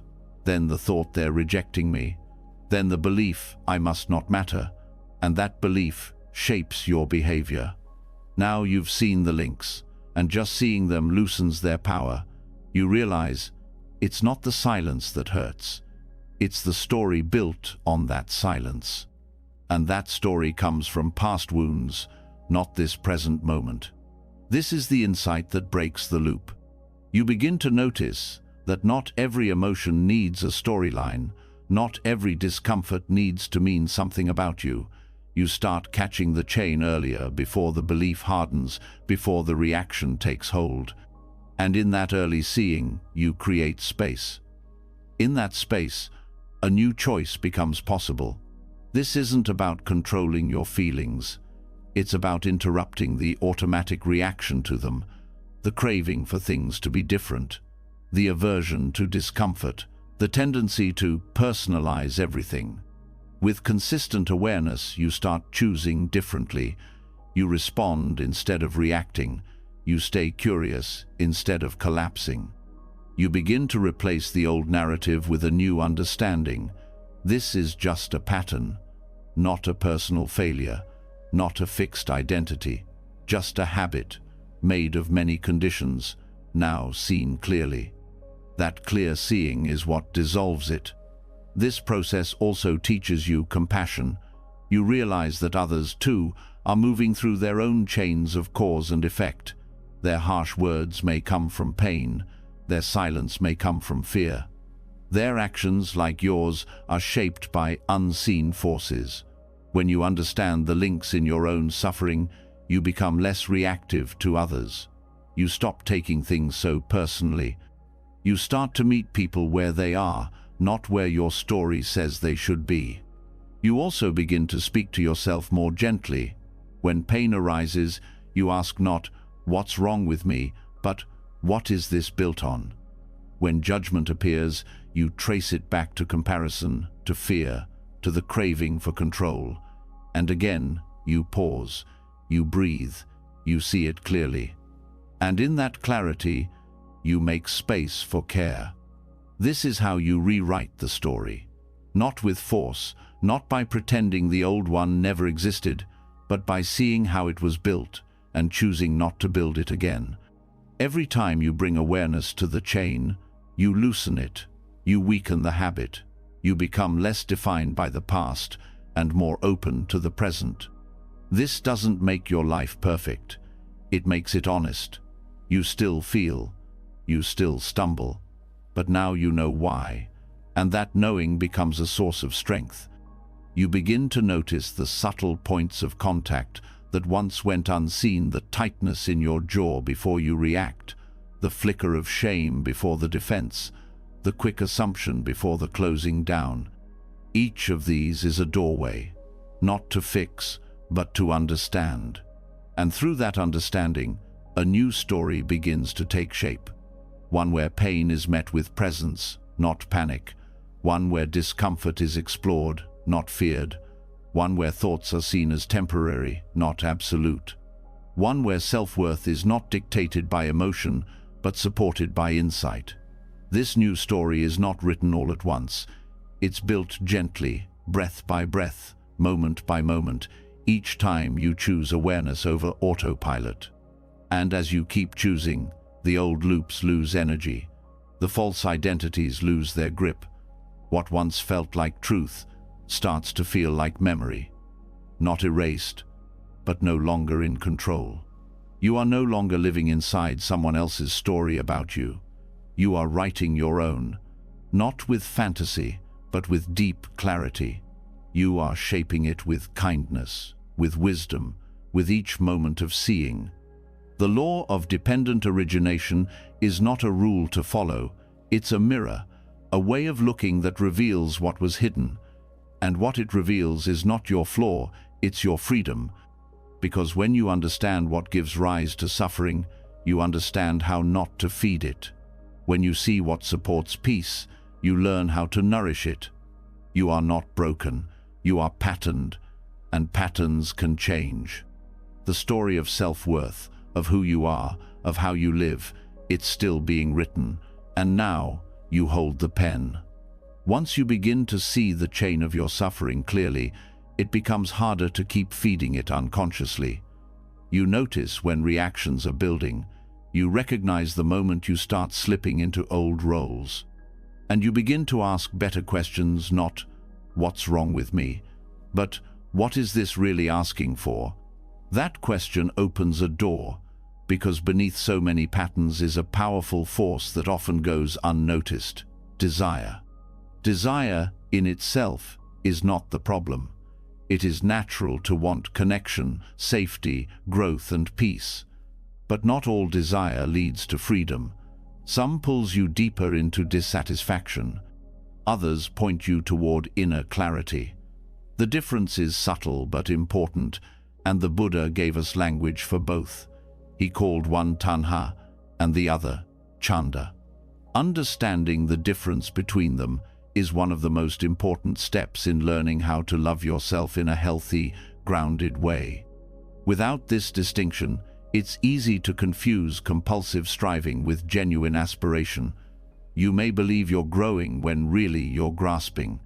You may think you're practicing self-care when in fact you're avoiding discomfort. These distortions aren't because you're doing something wrong, they come from not recognizing what's really driving your actions.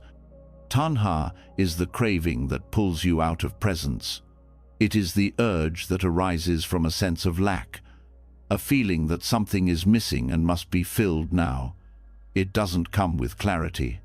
It comes with tension. You feel it when you chase validation, needing someone to reassure your worth. You feel it when you scroll endlessly, hoping something will finally quiet your restlessness. It shows up in subtle ways: perfectionism, comparison, needing to be noticed, or becoming addicted to constant improvement.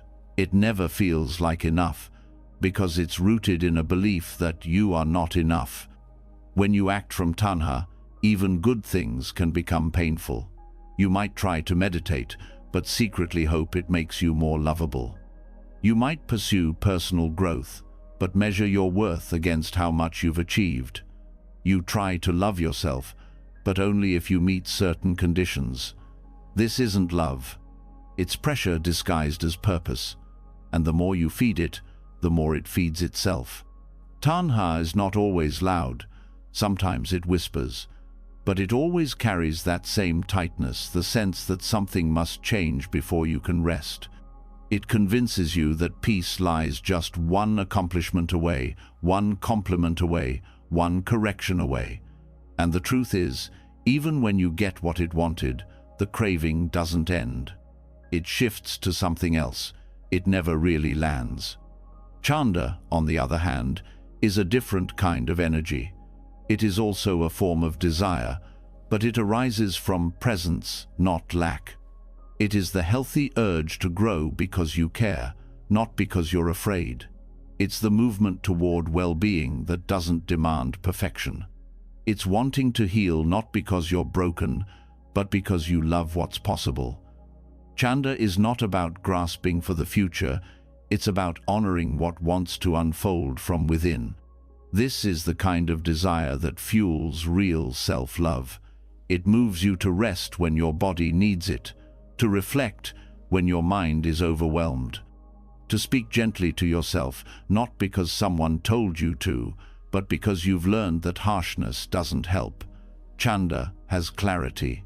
It sees where you're going, but it also stays grounded in where you are. When your self-love is guided by Chanda, you can pursue growth without self-rejection. You can want more for yourself without believing you are not enough now. You can make changes, not from shame, but from care. This shift is subtle but life-changing, because the outer action might look the same. Two people might both decide to start meditating.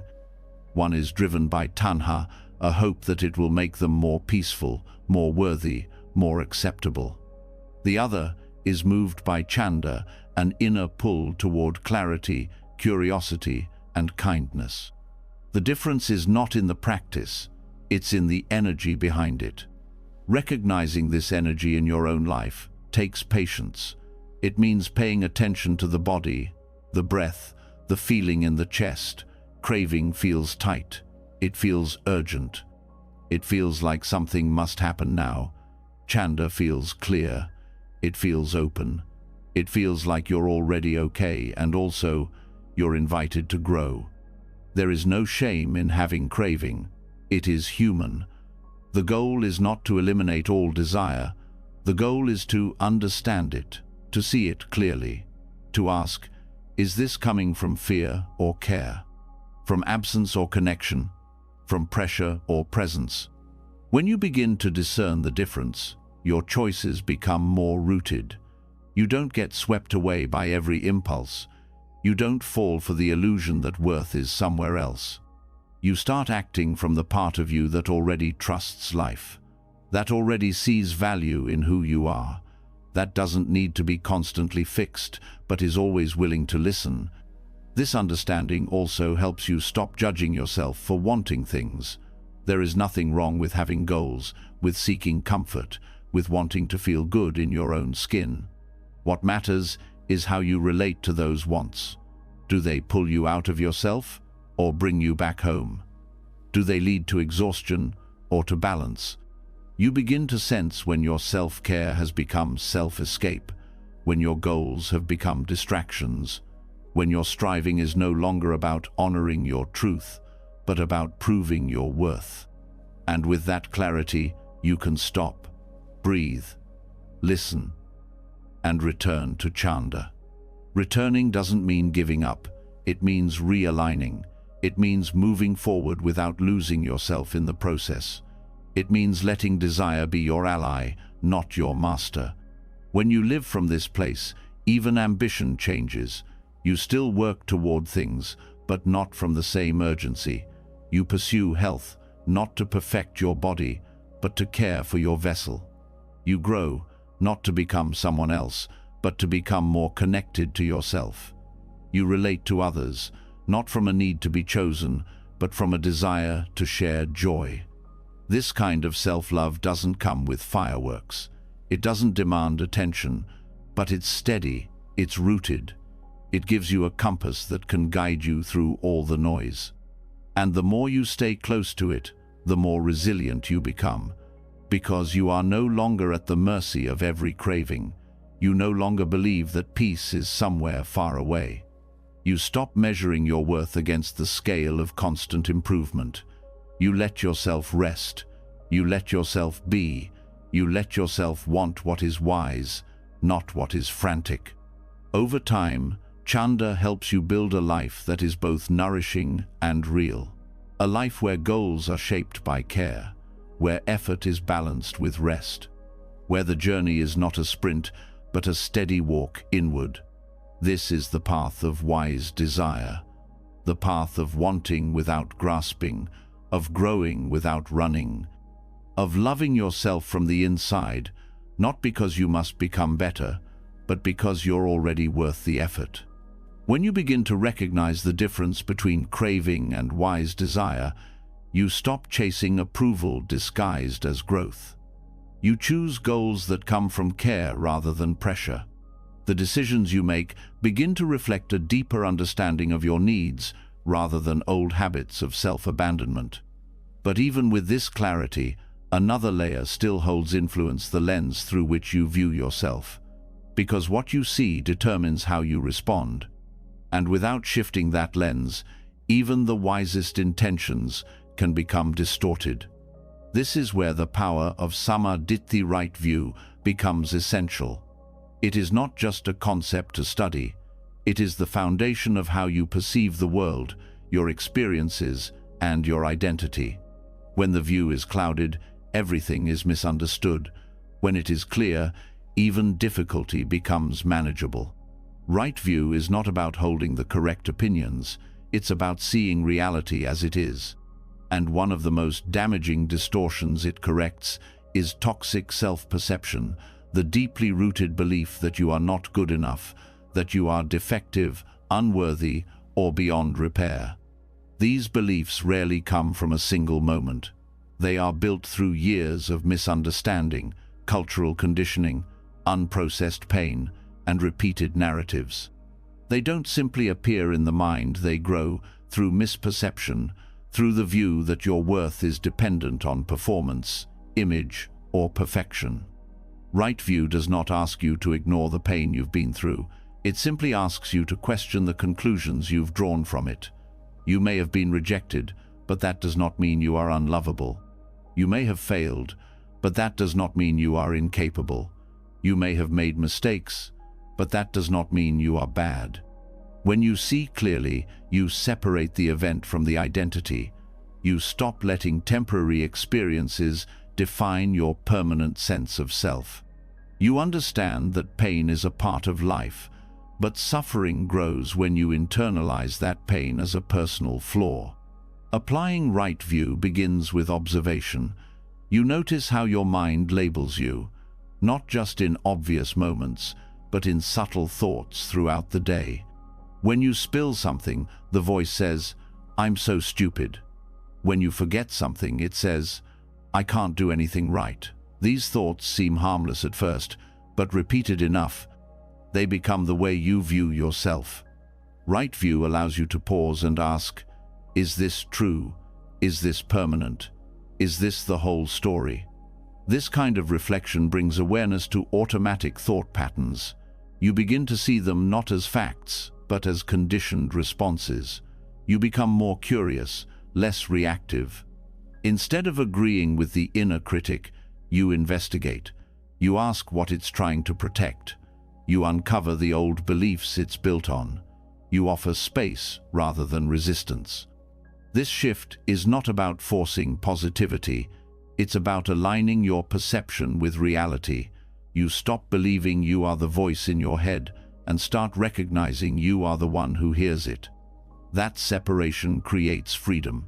It gives you room to choose a different response, not one rooted in fear, but in understanding.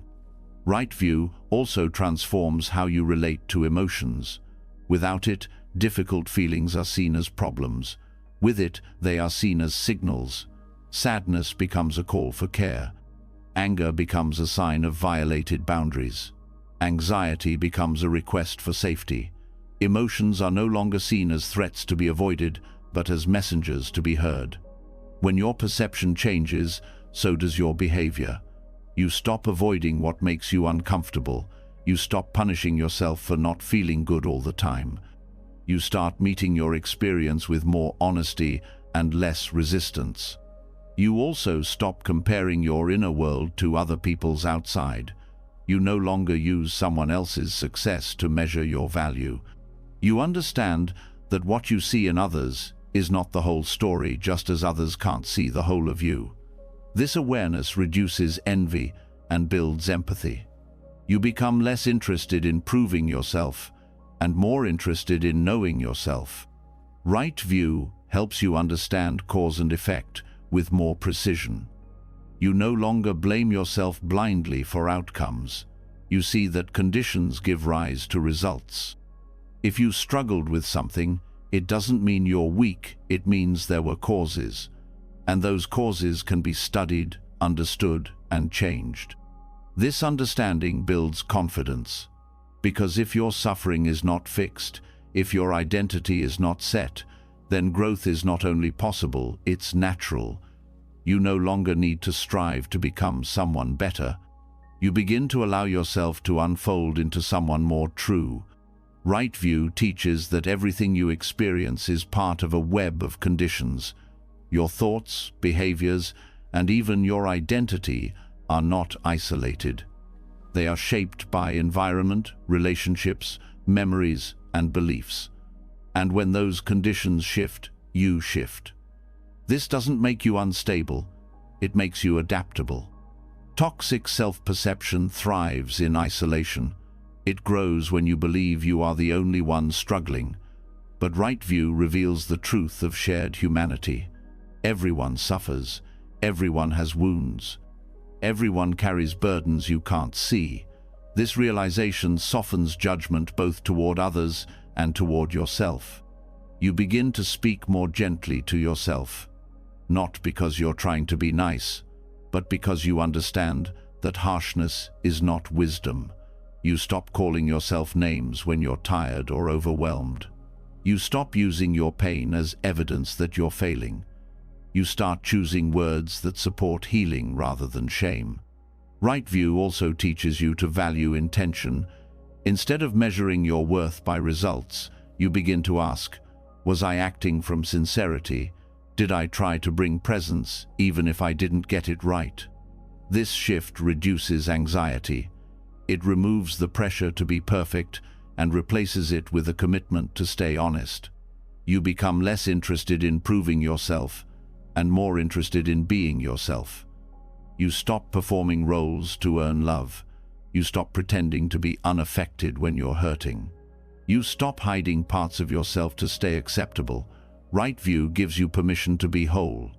And being whole includes your imperfection. You realize that growth is not a straight line. Healing is not always visible. Some of the deepest progress happens when you learn to stay with yourself, even when things are messy. Right view also brings clarity to your relationships. You stop seeking others to fill a void in you. You stop expecting people to rescue you from your emotions. You take responsibility for your inner world, not by controlling it, but by understanding it. With this perspective, even failure becomes something you can meet with dignity. You stop seeing it as proof of inadequacy and begin to see it as part of the process. You learn from it. You adjust. You continue, not because you are strong in the conventional sense, but because you have stopped believing that struggle defines you. This way of seeing also brings lightness. You begin to laugh more, even at your own mistakes. You don't take your thoughts so seriously. You recognize how the mind exaggerates, how it tells stories that sound dramatic but aren't true. And in that recognition, you step back, you smile, you breathe. Right view becomes a refuge, a place you return to when the mind is loud, when the heart is heavy, when the world feels overwhelming. It reminds you that clarity is always possible, that even when you feel lost, the way forward begins with how you see. And when you begin to see clearly, self-love is no longer something you try to achieve. It becomes something you express, not through grand gestures, but through quiet consistency, through how you talk to yourself, through how you meet each moment, through how you return, again and again, to the truth of your own worth.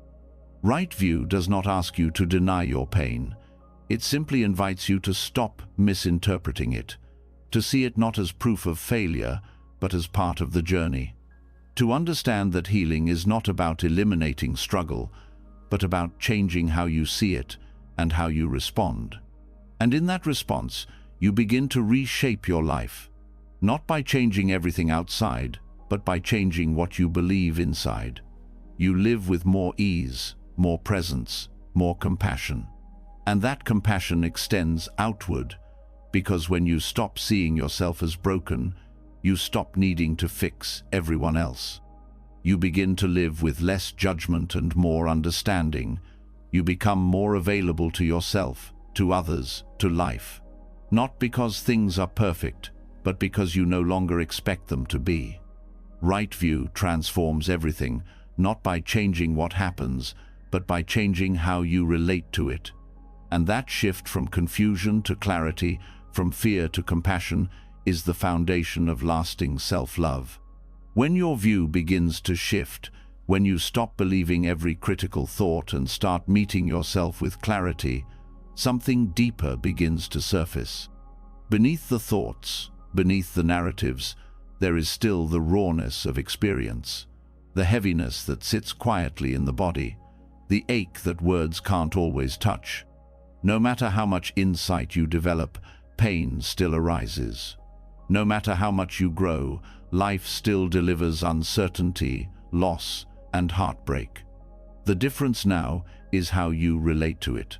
This is where true healing begins, not in escaping suffering, but in turning toward it, not with resistance, but with warmth, not to be consumed by it, but to finally meet it without fear.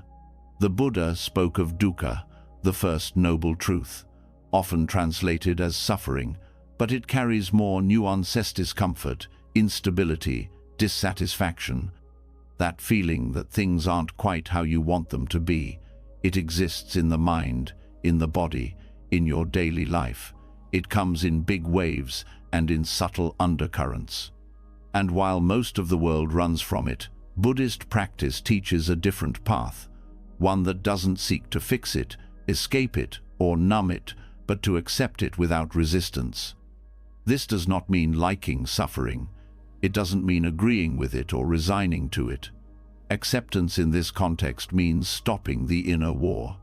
It means allowing what is already here to be seen fully, gently, and without pushing it away. When you resist pain, it multiplies. The fear of feeling it adds another layer. The shame about having it adds more. The judgment that it shouldn't be happening builds another wall. Soon, The original discomfort is wrapped in layers of suffering that make it even harder to bear. But when you turn toward dukkha with tenderness, something begins to change. You start to feel less trapped, less guarded. The pain may still be present, but it's not attacking you anymore. You stop bracing, you stop contracting, you start listening. This kind of acceptance is not a passive collapse. It's an active opening, a willingness to be present with what hurts, because pushing it away has only deepened the wound. You learn to sit with sadness without needing to explain it, to allow grief without trying to rush through it, to be with fear without letting it control your decisions. And in that sitting, that allowing, a new kind of strength is formed, a strength that doesn't need to be hard, a strength that comes from gentleness. The mind may say, "This shouldn't be happening." The body may tense in reaction, but you stay, you breathe, you recognize the mind's protest as just another movement of thought. You recognize the tension as an old habit of self-protection, and slowly you soften. Each moment of non-resistance is a moment of healing, not because it removes the pain, but because it changes your relationship with it. You stop being its victim, you become its witness. This changes your self-perception in a profound way. You begin to realize that suffering does not make you weak, that pain does not mean you're failing, that struggling is not proof you're broken. You start to understand that being with pain is not the same as being consumed by it. You learn to hold it without collapsing. This process brings honesty. You can finally admit when you're hurting without the need to explain or justify it. You no longer feel the pressure to perform strength. You begin to see vulnerability not as something to hide, but as something sacred. Self-acceptance deepens here, because when you allow suffering to be part of your experience, you stop judging yourself for being human. You stop expecting constant ease. You stop resenting discomfort as a sign of deficiency, and that changes everything. You become more real, more compassionate, more grounded. You stop fighting reality and start moving with it. This doesn't mean giving in to despair. It means letting go of the fight against what already is. It means allowing the storm to pass through you instead of trying to block the sky. You learn to trust that you can feel difficult things without becoming them, that sadness can be met with softness, that fear can be held with breath, that loneliness can be witnessed with care. In doing this, you start to build inner safety not by avoiding pain, but by learning how to stay with it without judgment. That safety becomes the foundation for deeper healing. The more you practice this, the more you start to see suffering as part of the human journey, not a personal flaw. You look at others with more compassion. You stop assuming everyone else has it figured out. You understand that beneath every mask, every reaction, every silence, there may be hidden pain. This awareness fosters connection. It reminds you that you are not alone in your suffering, that you never were. That pain is not a defect to be ashamed of, but a bridge that connects you to the heart of others. You begin to speak more kindly to yourself. When something hurts, instead of blaming yourself for feeling it, you offer space. You ask what is needed. You hold yourself with the same care you would offer someone you love. This care becomes more natural the more you practice. You stop trying to bypass the hard parts. You stop needing everything to feel good in order to feel worthy. You recognize that even in the middle of pain, love is possible. Radical self-acceptance is not a one-time decision. It's a daily practice of meeting whatever arises with less resistance. It's choosing to soften rather than harden, to listen rather than suppress, to stay rather than escape. You start to redefine what healing means. It no longer means removing all discomfort. It means becoming more skillful at being with it, more honest in naming it, more compassionate in responding to it. This gives you resilience, and not the kind that pushes through everything, but the kind that bends without breaking, that holds without controlling, that faces truth without fear. Your relationship with your own pain transforms. You stop hiding from it. You start learning from it. You begin to see that the moments that hurt the most often carry the most insight if you're willing to listen. This listening is not easy at first. It may feel unfamiliar, but over time, it becomes your strength. Because through it, you find your way back to yourself not as someone to be fixed, but as someone to be met. Pain loses its sharpness when it is no longer resisted.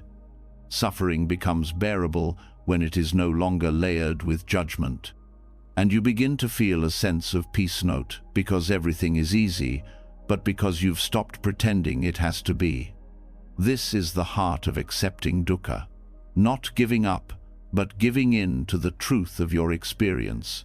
Letting it be seen, letting it be held, letting it be a part of your life without making it the whole story. And when that happens, a different kind of strength rises, one that doesn't need to be seen, one that doesn't need to prove anything, one that comes quietly, through presence, through honesty, through tenderness. This strength is what allows you to live fully, not by avoiding suffering, but by walking with it, knowing it will come, knowing it will pass, and knowing that through it all, you are still here, still breathing, still worthy of love. The moment you stop resisting pain and begin meeting it with tenderness, something opens, not a doorway out of the difficulty, but a soft space within it. You start to see the edges of suffering dissolve. What once felt like a private wound begins to feel less personal, less separate. You sense that your experiences, your struggles, your fears, your longings are not just yours, they are deeply human. They are part of a larger web that holds everyone. And in that recognition, you feel less alone. This is where the truth of interbeing begins to reveal itself. You begin to understand that your existence is not isolated, your pain is not separate, your healing is not independent. Who you are, your identity, your worth, your becoming is deeply woven into everything else. Not metaphorically, literally.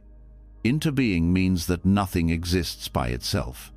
Every part of you arises in relationship.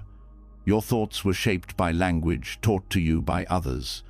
Your feelings have roots in your experiences with people, places, stories. Even your breath is not yours, alone taken from trees, shared with the sky. The Buddha's teaching of paticca samuppada-dependent origination reveals this truth at the deepest level. Nothing arises without conditions. Everything you are comes from causes, and those causes are never isolated. They stretch far beyond your individual life. When you see this clearly, the illusion of separation begins to dissolve. This changes how you see yourself. You are no longer just a solitary self moving through the world. You are a continuation of many things: your ancestors, your environment, the kindness and harm you've received, the wisdom and confusion you've encountered. You are shaped, supported, and held by countless unseen hands. This does not mean you lack individuality.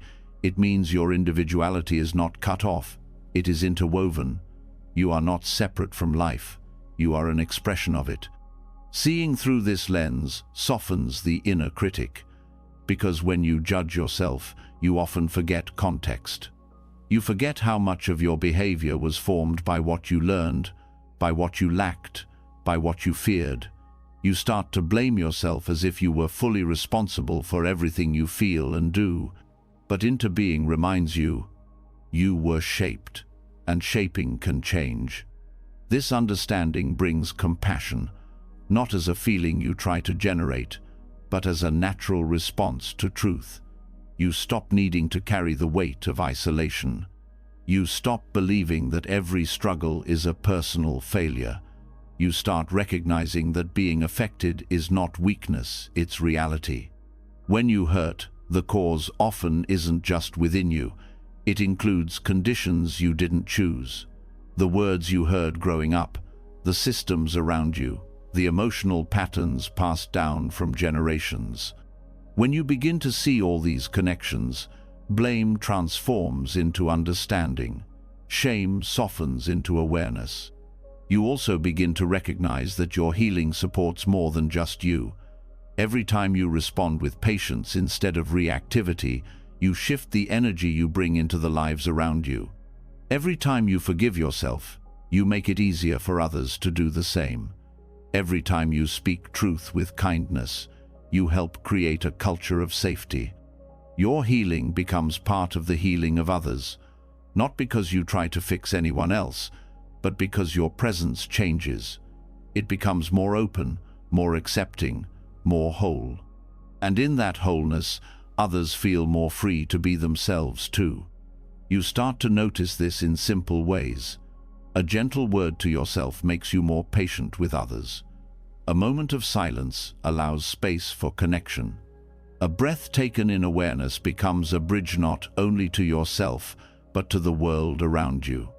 Interbeing is not abstract, it is felt in everyday life, in the way your mood shifts after a kind conversation, in the way sunlight on your skin changes your thoughts, in the way a stranger's smile can soften your inner dialogue. You begin to feel how connected everything is, not because you believe it, but because you sense it directly. This perspective also dissolves pride and insecurity. When you achieve something, you know it didn't happen in isolation. Teachers helped you. Friends encouraged you. Strangers created the tools you used. Even your discipline was shaped by others who modeled it. You stop clinging to success as proof of your worth. And when you fall short, you no longer collapse into self-loathing. You understand that pain was not chosen alone. It was influenced, triggered, inherited. This doesn't remove responsibility. It adds context, and context brings wisdom. You begin to live with more humility and more confidence because you are no longer trying to carry the burden of being everything by yourself. You allow help. You offer help. You see others not as separate from you, but as part of your own unfolding. Your identity begins to feel less rigid. You are not just the roles you play, not just the habits you carry, not just the body you live in. You are part of a vast movement of life that expresses itself in infinite ways. And that movement includes joy and sorrow, clarity and confusion, strength and tenderness. Interbeing also teaches you that your value is not based on being self-sufficient. In fact, the idea of total self-sufficiency is an illusion. Everyone is supported. Everyone depends. The shame of needing others begins to dissolve. You stop pretending you have to do everything on your own. You also stop seeing others as threats. Competition loses its grip. You understand that someone else's success does not diminish your worth. Someone else's beauty does not erase your own. Someone else's peace does not mean you are behind. You recognize that each being is moving through their own web of causes and conditions. You stop judging so quickly. You stop assuming so easily. You listen more. You understand more. You care more. And this care is not sentimental. It's grounded in truth. The truth that when one person suffers, the ripple spreads. The truth that when one person heals, the ripple spreads too. You start choosing thoughts and actions that bring healing, not only for yourself, but for the whole. This view also brings deep gratitude. You start to notice how much of your life has been shaped by things outside your control. The food you eat, the air you breathe, the books that opened your mind, the people who showed you kindness when you needed it most. Gratitude becomes natural, not forced, but obvious. You begin to live more responsibly, not because of guilt, but because of awareness. You see that your choices matter. What you consume, what you say, how you treat yourself, it all echoes. It all touches something beyond you. Even the smallest acts become sacred. Washing a cup, closing a door gently, speaking a kind word. All of it becomes part of the larger whole. You also feel less urgency to become someone. You stop measuring your progress in isolation. You know that being human is not a race, it is a shared experience. And that your worth is not found in separation, but in connection. You begin to live slower, speak softer, breathe deeper. You notice the life around you with more tenderness, the way leaves move, the way people walk, the way your own body feels when you stop to listen. This is what it means to see through the lens of interbeing. You don't have to prove yourself, you just have to participate fully. You don't have to stand apart, you only have to show up with presence. And when you do, everything begins to change, not because life becomes easy, but because life becomes shared. You are no longer alone in your struggle, you are no longer separate in your joy. You belong. You always did. Now, you begin to live like it. When you begin to live with the awareness that you are not separate, that you are deeply connected to others, to the earth, to each breath, it changes how you move through life. You no longer isolate your experience.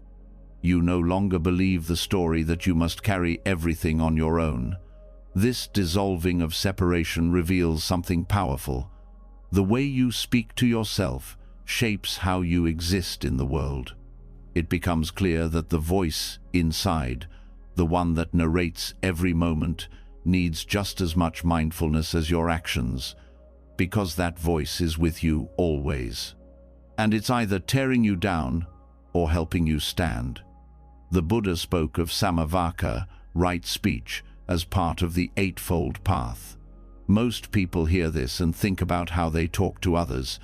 Speak truthfully, be kind, avoid gossip and harm. But what's often forgotten is that the person you speak to the most every single day is yourself, and no one else hears those words as deeply as you do. Your inner voice carries weight, the tone, the rhythm, the intention behind your thoughts. It affects how you feel, how you act, and how you see yourself. If that voice is harsh, critical, or impatient, it creates tension that ripples through your life. But if it's mindful, clear, and compassionate, it becomes a quiet refuge. Not a false cheerleader, but an honest and supportive presence. Right speech inward starts with awareness. Begin to notice the language you use inside. When you make a mistake, what's the first thing you say to yourself? When you feel anxious or uncertain, how do you respond? Do you meet yourself with kindness or with blame? This awareness is not meant to judge you, it's meant to reveal the pattern. The truth is, many people speak to themselves in ways they would never speak to a loved one. They call themselves names, question their worth, replay regrets with a tone of contempt. And it happens so often that it begins to feel normal. But this inner harshness is not harmless. It becomes a background frequency that shapes your emotional state, your sense of identity, and your relationship with the world. Right speech is not just about using pleasant words. It's about being honest without being cruel. It's about recognizing when your thoughts are exaggerating or generalizing. It's about learning to interrupt that voice when it starts repeating old judgments that no longer serve you. One way to begin transforming your inner speech is to pay attention to accuracy. Often the mind uses absolute language. I always mess things up. No one cares. I'll never change. These phrases are rarely true, but they carry emotional weight. They close you off. They feed hopelessness. Mindful speech replaces absolutes with specifics. That moment was hard. I'm feeling alone right now. I've struggled before, but I've also grown. This shift doesn't erase difficulty, it gives you clarity. Another key is to reduce internal blame. When something goes wrong, the inner voice may immediately assign fault. It's your fault. You should have known better. What's wrong with you? This kind of speech doesn't help you reflect, it traps you in shame. Right speech invites you to ask instead, what led to this? What can I learn? How can I meet this with care? These questions keep you open. They create space for understanding. not self-attack. It's also important to consider the tone of your inner voice. Not just the content, but the energy. Is it cold? Is it frantic? Is it dismissive? Begin to shift the tone to one of warmth, not because everything is fine, but because you deserve to be met with respect, even when things are hard. Mindful inner speech includes silence. Sometimes the kindest thing you can do is stop the spiral of thought. Take a breath. Let go of the urge to narrate or analyze. Let quiet be the response. This pause can interrupt habits of reactivity and create space for a deeper truth to emerge. Right speech inward is also about encouragement. Not empty praise, but genuine support. You're trying. This matters. It's okay to feel this. You don't have to do it all right now. These phrases don't inflate the ego. They soothe the nervous system. They remind you that effort is enough. That presence is progress. One of the most powerful tools for changing inner speech is self-compassion. This doesn't mean excusing every behavior or avoiding responsibility. It means acknowledging pain without doubling it through judgment. When you make a mistake, you can still be accountable without being cruel. When you feel overwhelmed, you can allow the feeling without calling yourself weak. The quality of your inner dialogue also shapes how you relate to others. If your own mind is a place of harshness, it's hard to extend real compassion outward. You may react with irritation, defensiveness, or distancement because you don't care, but because you're carrying too much inner tension. But when your inner voice becomes more spacious, your outer actions follow. You become more patient, more honest, more grounded. Transforming your self-talk is a practice. It won't change overnight. The old patterns may be strong, especially if they were formed early in life. But with awareness, you can begin to interrupt them. You can choose a different voice, one that doesn't distort or flatter, but simply tells the truth with care. This transformation doesn't mean eliminating all negative thoughts. It means not believing them so quickly. It means responding to them with wisdom rather than reaction. You can acknowledge fear without letting it define you. You can feel sadness without creating a story of failure around it. You can notice doubt without surrendering to it. Language matters because it builds your internal environment. Just as the words you speak to others affect relationships, the words you speak to yourself affect your relationship with your own life. When those words are rooted in right speech, they become a foundation for inner safety. You can begin small. Replace one unkind phrase with a neutral one. Soften one judgment. Pause before finishing a sentence in your mind that you know leads nowhere helpful. Over time, these small shifts create a new pattern known where your inner world becomes a place you can trust. When the voice inside is aligned with right speech, it doesn't mean you avoid truth. It means you speak truth with integrity. You say what is real, but you say it with care. You say it with the intention to support, not to punish. You say it because you want to live in harmony with yourself. Right speech inward is not a luxury. It is essential. It is how you learn to stay with yourself through difficulty, how you repair the damage caused by years of inner criticism, how you create a new language, one that lifts you up instead of tearing you down. This new language doesn't have to be poetic. It only has to be sincere. It doesn't have to sound impressive. It only has to be honest. It doesn't have to be perfect. It only has to be kind. As you continue on the path of self-awareness and compassion, the voice inside will change. It will become quieter when needed. It will become stronger when necessary. And most importantly, it will become a friend. Not because you forced it, but because you showed it what love sounds like. As your inner voice becomes more honest and kind, something profound begins to happen. You stop carrying the burden of perfection. You no longer speak to yourself like someone you're trying to fix. You start treating your inner world as a living space knot, a battlefield. And in that space, you begin to see something quietly powerful. You are always changing, not just in small ways, but in every breath. And what you are today is not what you were yesterday. What you feel now is not what you'll feel forever. This truth doesn't have to be frightening. In fact, it might be the very thing that frees you. The Buddha called it anicatha, principle of impermanence. It is the understanding that everything in life, without exception, is in motion. This includes your thoughts, your feelings, your body, your beliefs, and even your identity. Nothing stays the same.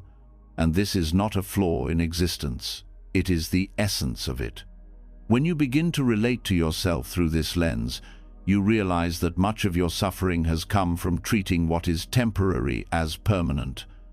You believed that a bad moment defined a bad life. That one mistake meant you were incapable, that an old version of yourself was still in control. But none of that holds up when you truly see impermanence, because what you see is movement. What you see is growth.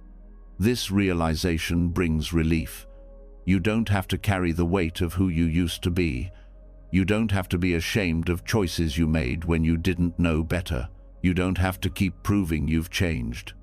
The truth is, you're not even the same person you were a few months ago. Your cells have shifted. Your thoughts have evolved. Your insight has deepened. You are a continuous unfolding, not a fixed statue. This doesn't mean your past is erased. It means your relationship to it can soften. You can forgive the past, not because it disappears, but because it no longer defines the whole of you. You understand that your former self was doing the best it could with the tools it had. And now, with new tools, you are capable of new choices. That's not hypocrisy.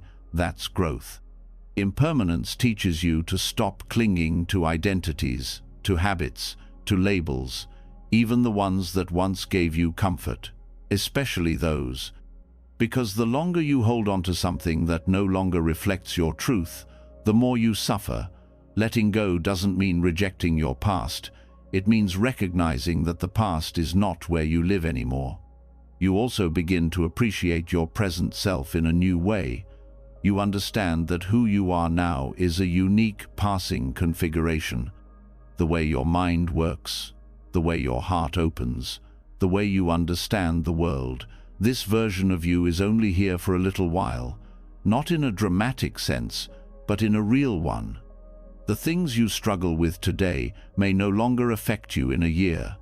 The things you love today may fade or deepen in ways you can't yet predict. This gives you reason to pay attention, to savor, to honor the fleeting nature of this particular moment in your life. When you resist change, you suffer. You try to hold on to a sense of self that no longer fits. You become confused when your goals shift or your values evolve. But when you embrace impermanence, you give yourself permission to adapt, to move in new directions, to grow without apology. You stop asking, "Why am I not who I used to be?" and start asking, "What is this moment asking of me now?" This shift brings gentleness. You stop forcing yourself to stay consistent with past versions of yourself that were never meant to last forever. You begin to live more honestly, allowing your truth to change as you change. Impermanence also helps you soften your expectations. You stop demanding that joy lasts forever. You stop fearing the end of ease. You understand that all things arise and pass. And this does not create indifference, it creates appreciation. You begin to love people more deeply because you know you won't have them forever. You begin to cherish moments more fully because you know they are passing. You begin to accept difficulty more easily because you know it too will fade. This perspective does not make you detached, it makes you awake. It also teaches you resilience. When you are in pain, you remember it won't last. When you are confused, you remember clarity will return. When you feel lost, you remember you have changed before and you will change again. This gives you strength, not the kind that resists life, but the kind that flows with it. Impermanence also helps you release regret. You stop clinging to what could have been. You stop rewriting the past. You stop punishing yourself for who you were.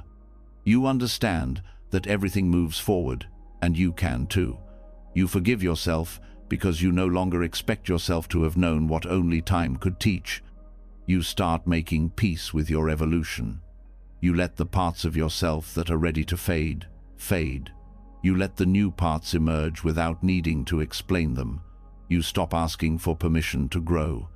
You also stop trying to define yourself in rigid terms. You no longer need a label for every feeling. You don't need to fit a perfect mold. You allow yourself to be complex, to shift, to contradict yourself without shame.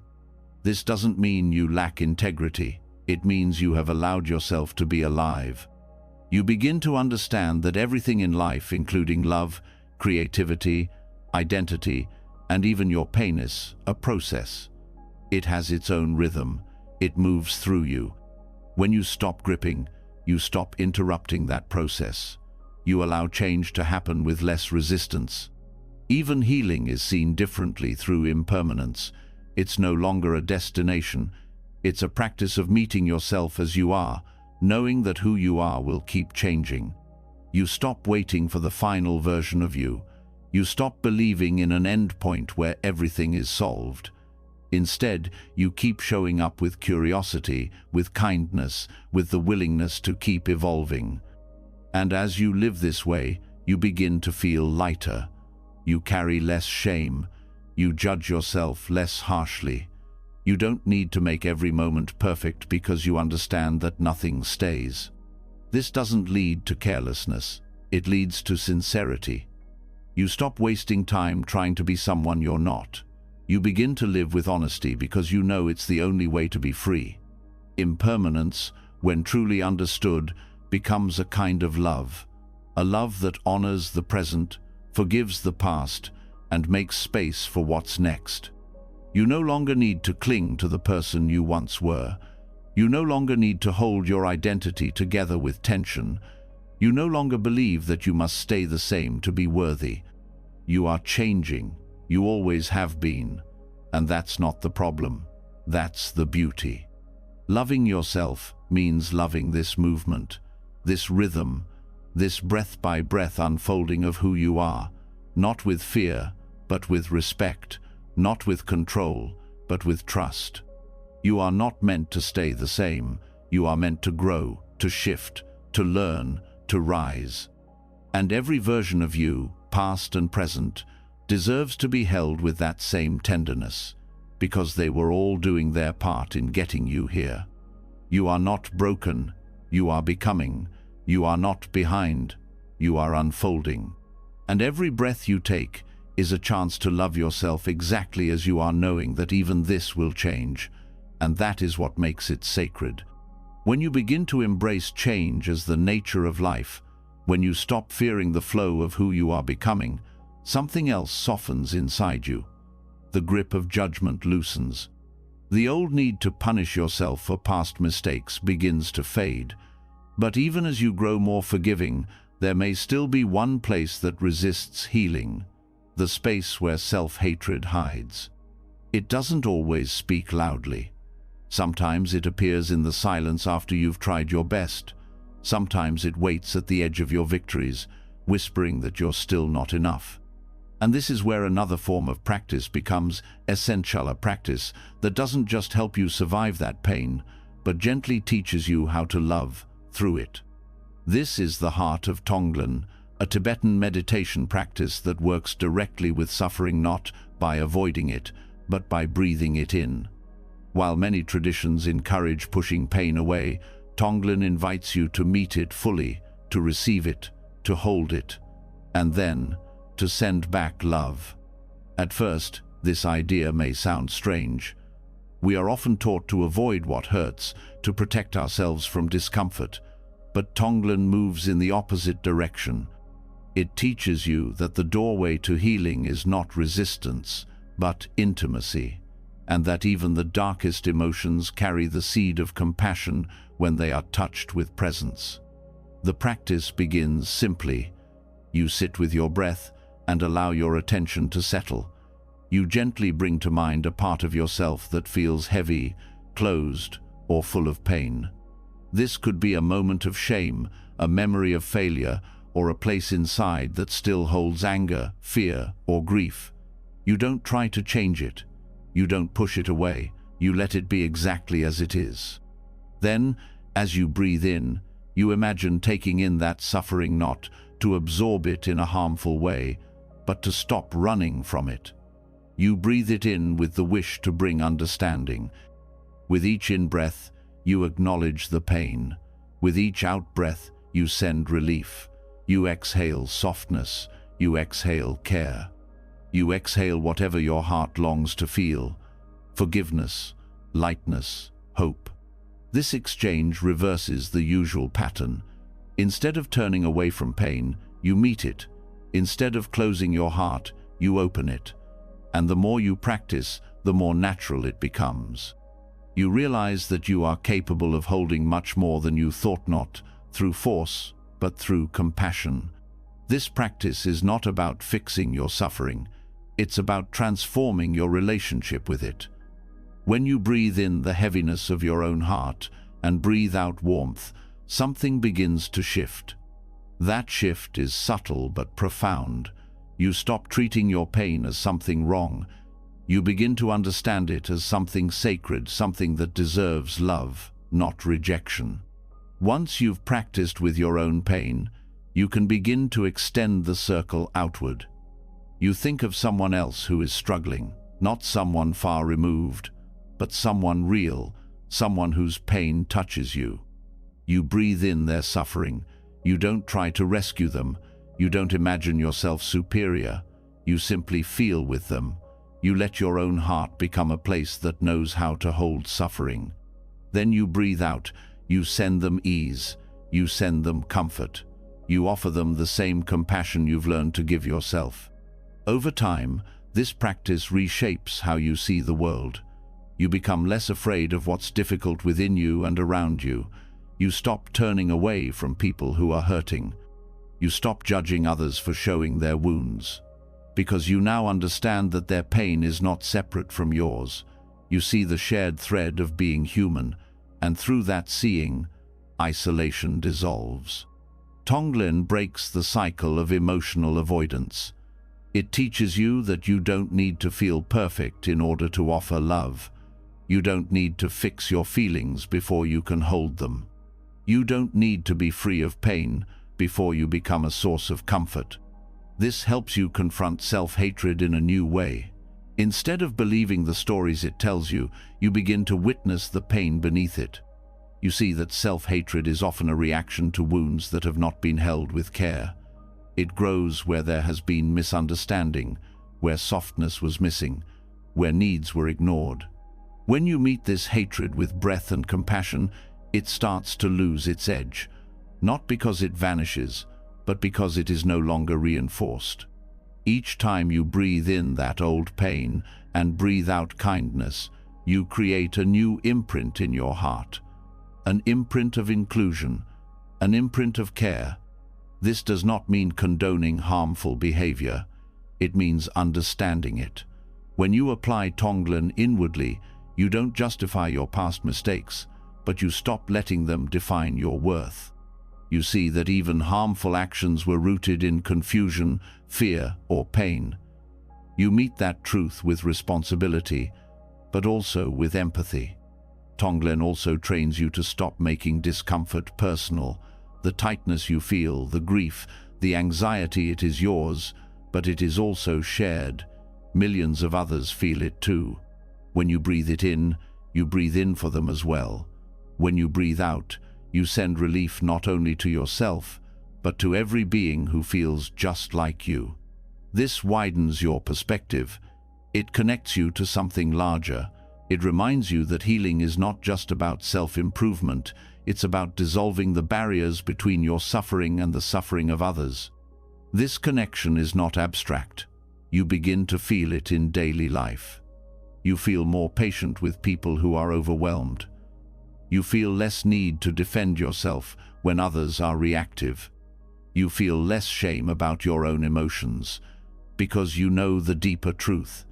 This is what it means to be human. In practicing Tonglen, you learn to become a vessel, not a container for pain, but a channel for transformation. You let the breath carry you. You let the heart open. You trust that meeting suffering with compassion will always bring more healing than avoiding it with fear. The beauty of this practice is its simplicity. It doesn't require special tools or perfect conditions.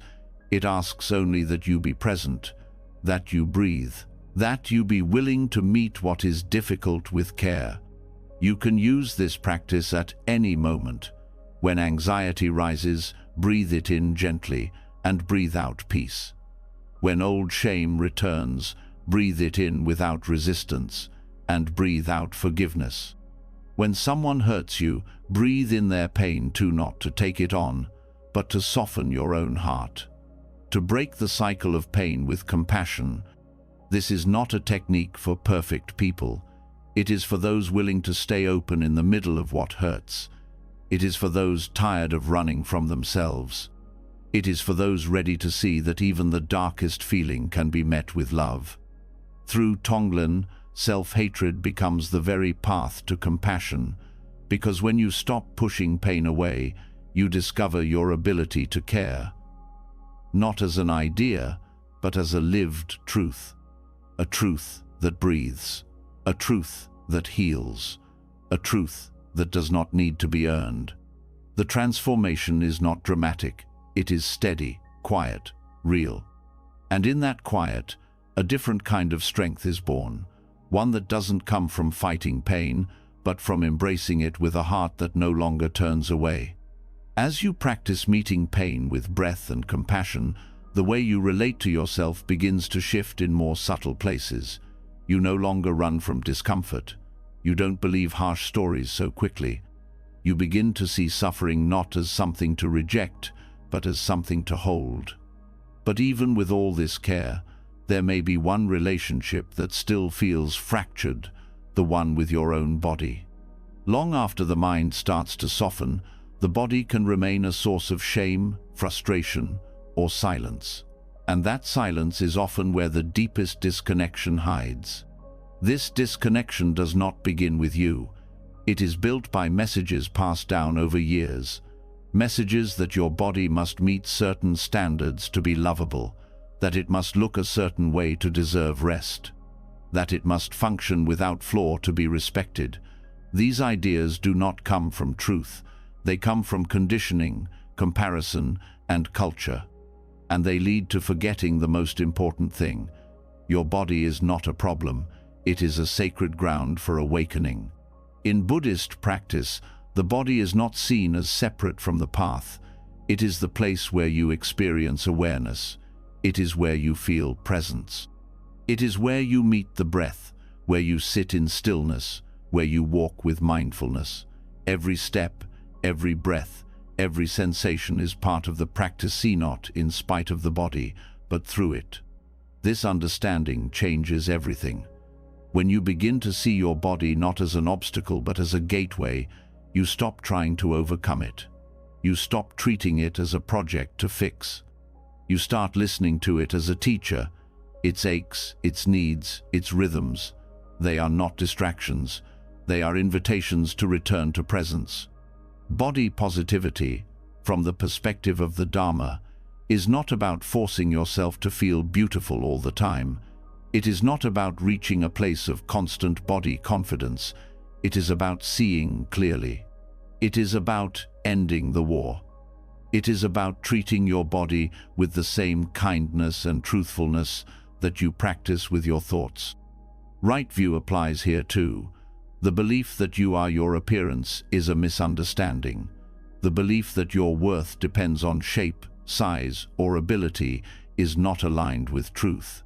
When you see this, not just intellectually but experientially, the grip of judgment begins to loosen. You begin to ask new questions. Not, how do I look? But, how do I feel? Not, am I acceptable? But, am I listening? You begin to respond to your body's messages, not as inconveniences, but as sacred cues. When your body is tired, you let it rest. When it is hungry, you feed it without punishment. When it is in pain, you offer care. This is not indulgence. This is presence. Loving your body does not mean denying its changes or pretending you don't have preferences. It means acknowledging all that it carries and choosing to honor it anyway. This body has held grief, joy, illness, fear, delight, trauma, and recovery. It has moved you through every single moment of your life, and it is still here. To bring mindfulness to the body is to bring reverence to your experience. Every sensation is a doorway. The feeling of your feet on the ground, the rising and falling of your chest, the tension in your shoulders, each of these moments brings you back to now. This is why the Buddha began with the body. In the Satipatthana Sutta, the 4 foundations of mindfulness, the first foundation is Kayanupassana, mindfulness of the body. Because without connection to the body, practice cannot be grounded. Without inhabiting your body, awareness floats, disconnected from direct experience. The body becomes a place where truth can be known, where impermanence is felt, where compassion is cultivated. This is not metaphor, this is practice. When you turn toward your body with mindfulness, you begin to notice how much you've ignored or resisted it. You see how often you've tried to control it through discipline or neglect. You see how often you've looked at it through eyes of comparison rather than care. And with that awareness, you can choose differently. You can bring your attention to your skin with kindness. You can breathe into your belly with respect. You can place your hand over your heart, not to fix it, but to say, I'm here. This relationship builds over time. It grows slowly, through repeated moments of returning.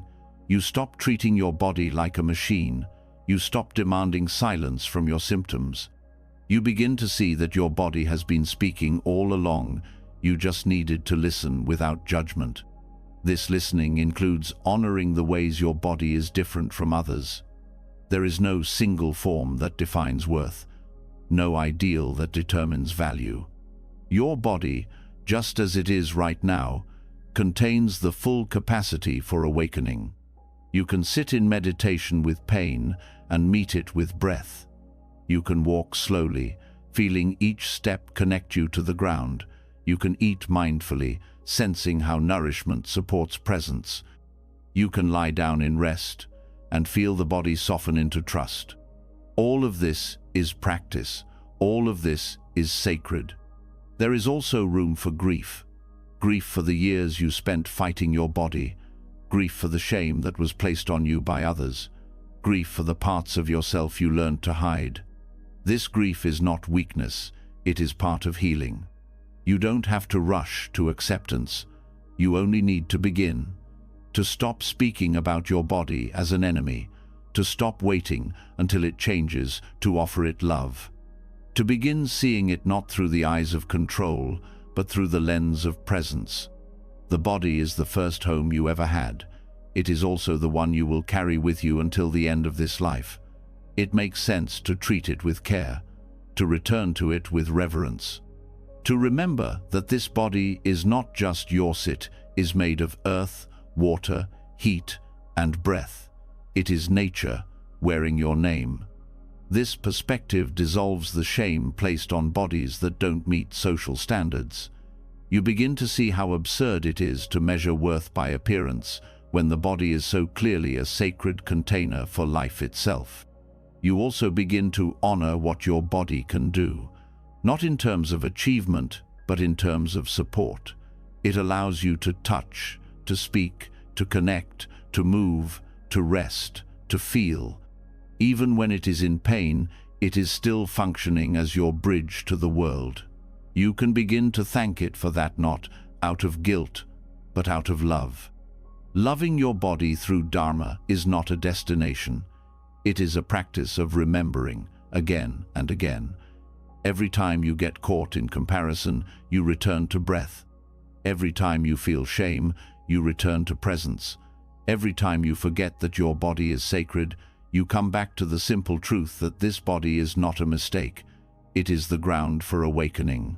You don't have to feel radiant every day. You don't have to reject moments of discomfort, but you can choose not to abandon yourself. You can choose to meet your body with the same patience and compassion you offer to your heart and your mind. Because your body is not separate, it is not other, it is not less than, it is the path. And each time you remember that, healing deepens, respect returns, and love becomes not something you wait for, but something you practice through every breath, every movement, every moment of gentle return. The more you return to your body with reverence, the more you discover a steadiness that has always been available but often overlooked. You realize that presence lives not only in thoughts or beliefs, but in sensation, breath, and rhythm. And with that growing connection, you begin to move through the world with more care.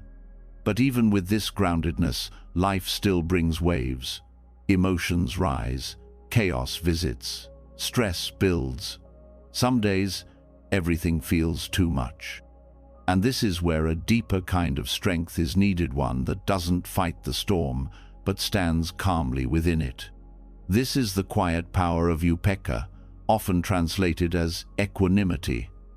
It is the inner balance that remains steady even when the outer world spins. It is not indifference, it is not emotional numbness.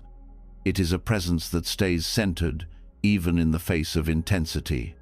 Equanimity is the antidote to inner chaos, not because it erases emotion, but because it holds it without collapse. It teaches you how to feel without drowning, how to observe without reacting, how to remain open without being overwhelmed. This balance becomes essential in a life that is constantly shifting. Emotions are not a problem. They are part of the human experience. But without equanimity, they can become destabilizing. Joy turns into attachment. Fear becomes paralysis. Anger becomes harm. Sadness becomes identity. Equanimity doesn't get rid of these feelings, it changes how you relate to them. When you develop equanimity, you begin to notice the space between stimulus and response. You feel anger rising, but you don't immediately act. You sense sadness, but you don't fall into despair. You notice joy, but you don't cling to it in fear of losing it. This gap, the space to witness before reacting, is where your freedom grows. Equanimity helps you step out of emotional extremes. It holds your experience with evenness. You are no longer pulled so far in one direction that you lose sight of your center. You begin to trust that what rises will also pass, and you learn to stay steady in the middle. This steadiness is not hard or cold. It's warm, grounded, and accepting. It allows you to be fully human while remaining clear. You cry without shame. You feel deeply without apology. But you don't let your emotions define you. You become the space in which they unfold, not the emotion itself. This shift is subtle but transformative. You stop being ruled by inner weather. You stop chasing only what feels good and resisting what feels bad. You begin to live with more consistency, not because you don't feel, but because you are no longer thrown off course by what you feel. Developing equanimity requires attention. It is not something you force. It grows through practice, through mindfulness, through patience, through seeing things clearly. When you are caught in a strong emotion, you pause, you breathe, you name it without judgment. You remind yourself that this moment is not forever, that this feeling is not your identity, that you have room to hold this. Over time, the nervous system begins to settle. Your body learns that not every wave needs to be reacted to. Your mind learns that not every thought is urgent.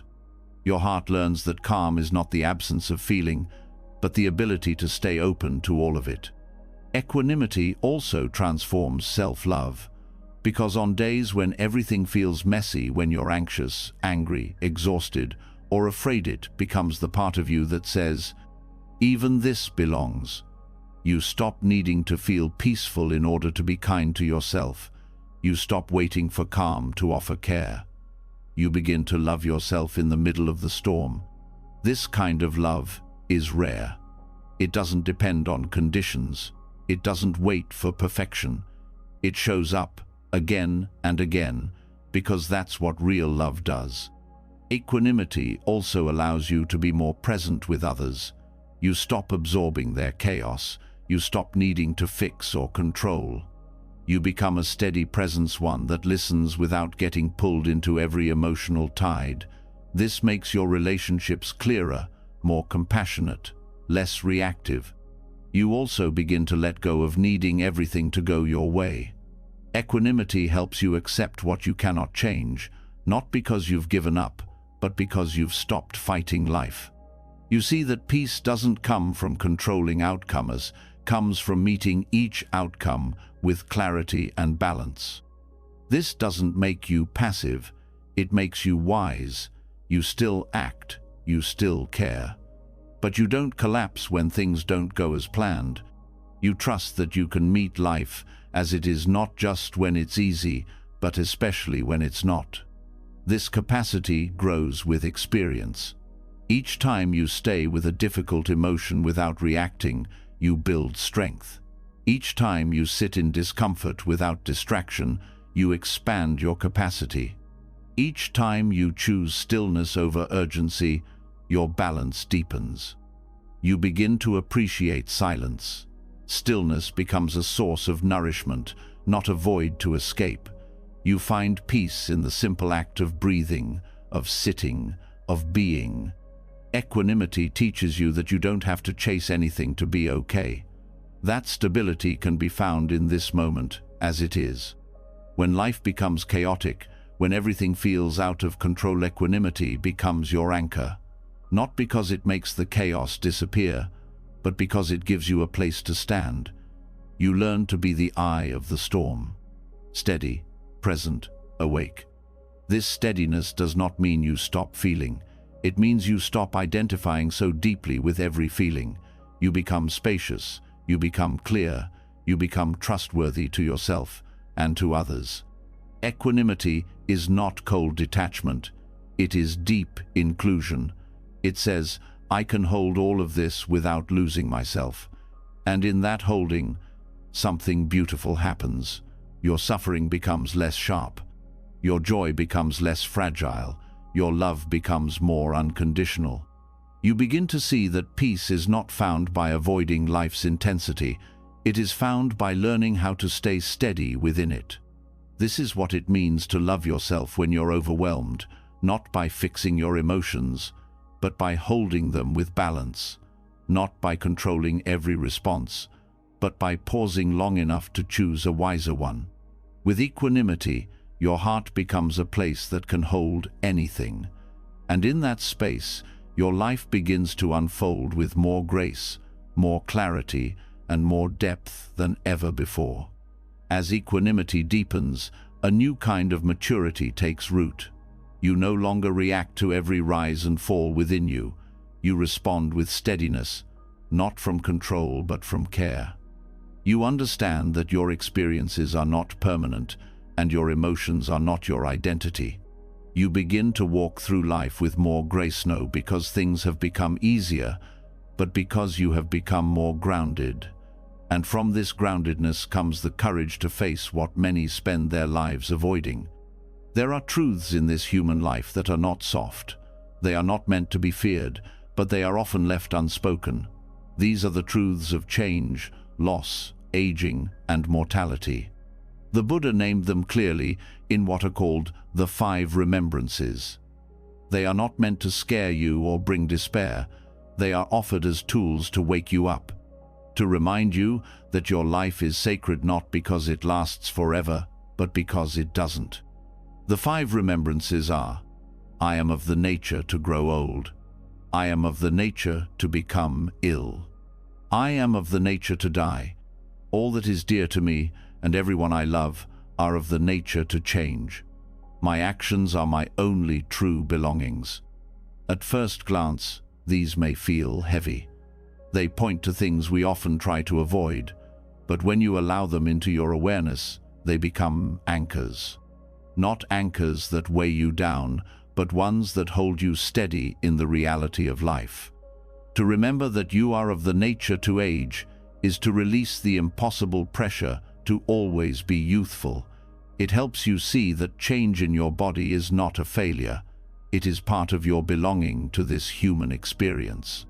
When you accept aging not as decline, but as a process of deepening, you begin to treat your body with more respect. You no longer cling to a frozen image of who you think you should be. You begin to care for your body because it carries you through time, not because it fits an ideal. You also stop comparing yourself to younger versions of you. You see your growth. You recognize the wisdom that has come through experience. You allow yourself to age not just physically, but emotionally and spiritually. You welcome the signs of your life having been lived. To remember that you are of the nature to become ill is not to invite sickness, but to stop pretending you are immune to it. It brings you into deeper compassion for your body, especially in times of difficulty. It helps you care for yourself, not just when things are easy, but especially when you feel vulnerable. You begin to listen more closely. You honor your energy. You respect your limits. You soften toward yourself instead of blaming your body when it doesn't meet certain expectations. Illness, when met with mindfulness, becomes a teacher. It slows you down. It calls you inward. It asks you to care more deeply. It reminds you that strength is not always about productivity, it's about presence. To remember that you are of the nature to die is not morbid. It is clarifying. It strips away what does not matter. It sharpens your priorities. It brings you back to now. When you understand that life is finite, you begin to live more fully. You say what needs to be said. You listen with more presence. You stop waiting for the perfect time to love, to rest, to speak, to begin. Contemplating death does not steal joy. It magnifies it, because when you know something won't last, you stop taking it for granted. You begin to cherish the smallest details, the feel of sunlight, the sound of laughter, the quiet of your breath. You also begin to release resentment faster. You understand that time is too precious to waste on holding grudges or postponing peace. To remember that all who are dear to you and everything you love are of the nature to change is to soften your grip. It teaches you that love is not ownership. That connection is not about control. You begin to love more freely, with open hands and an open heart. You stop trying to make people stay the same. You allow relationships to evolve. You become more present in your connections, knowing that each interaction could be the last in its current form. This remembrance also brings reverence to the people in your life. You see their impermanence, and instead of fearing it, you let it deepen your appreciation. You pause more often. You forgive more easily. You express gratitude while you can. The final remembrance is that your actions are your only true belongings, not your achievements, your status, your image, or your possessions, but how you live, how you speak, how you show up when no one is watching. This truth centers you. It calls you back to integrity. It reminds you that the energy you bring into the world is what remains when everything else fades. This remembrance does not pressure you to be perfect. It reminds you to be intentional. It encourages you to live in a way that you won't regret, to make your choices count, to use your words wisely, to treat others and yourself with respect. Together, these 5 truths create a foundation for deep self-respect, not a surface-level self-esteem, but a profound honoring of your life. When you remember that you will grow old, become ill, and die, you stop wasting time trying to be invincible. You start being real. You live more honestly. You treat your time like it matters. This doesn't mean you become rigid or somber. In fact, it opens you to joy.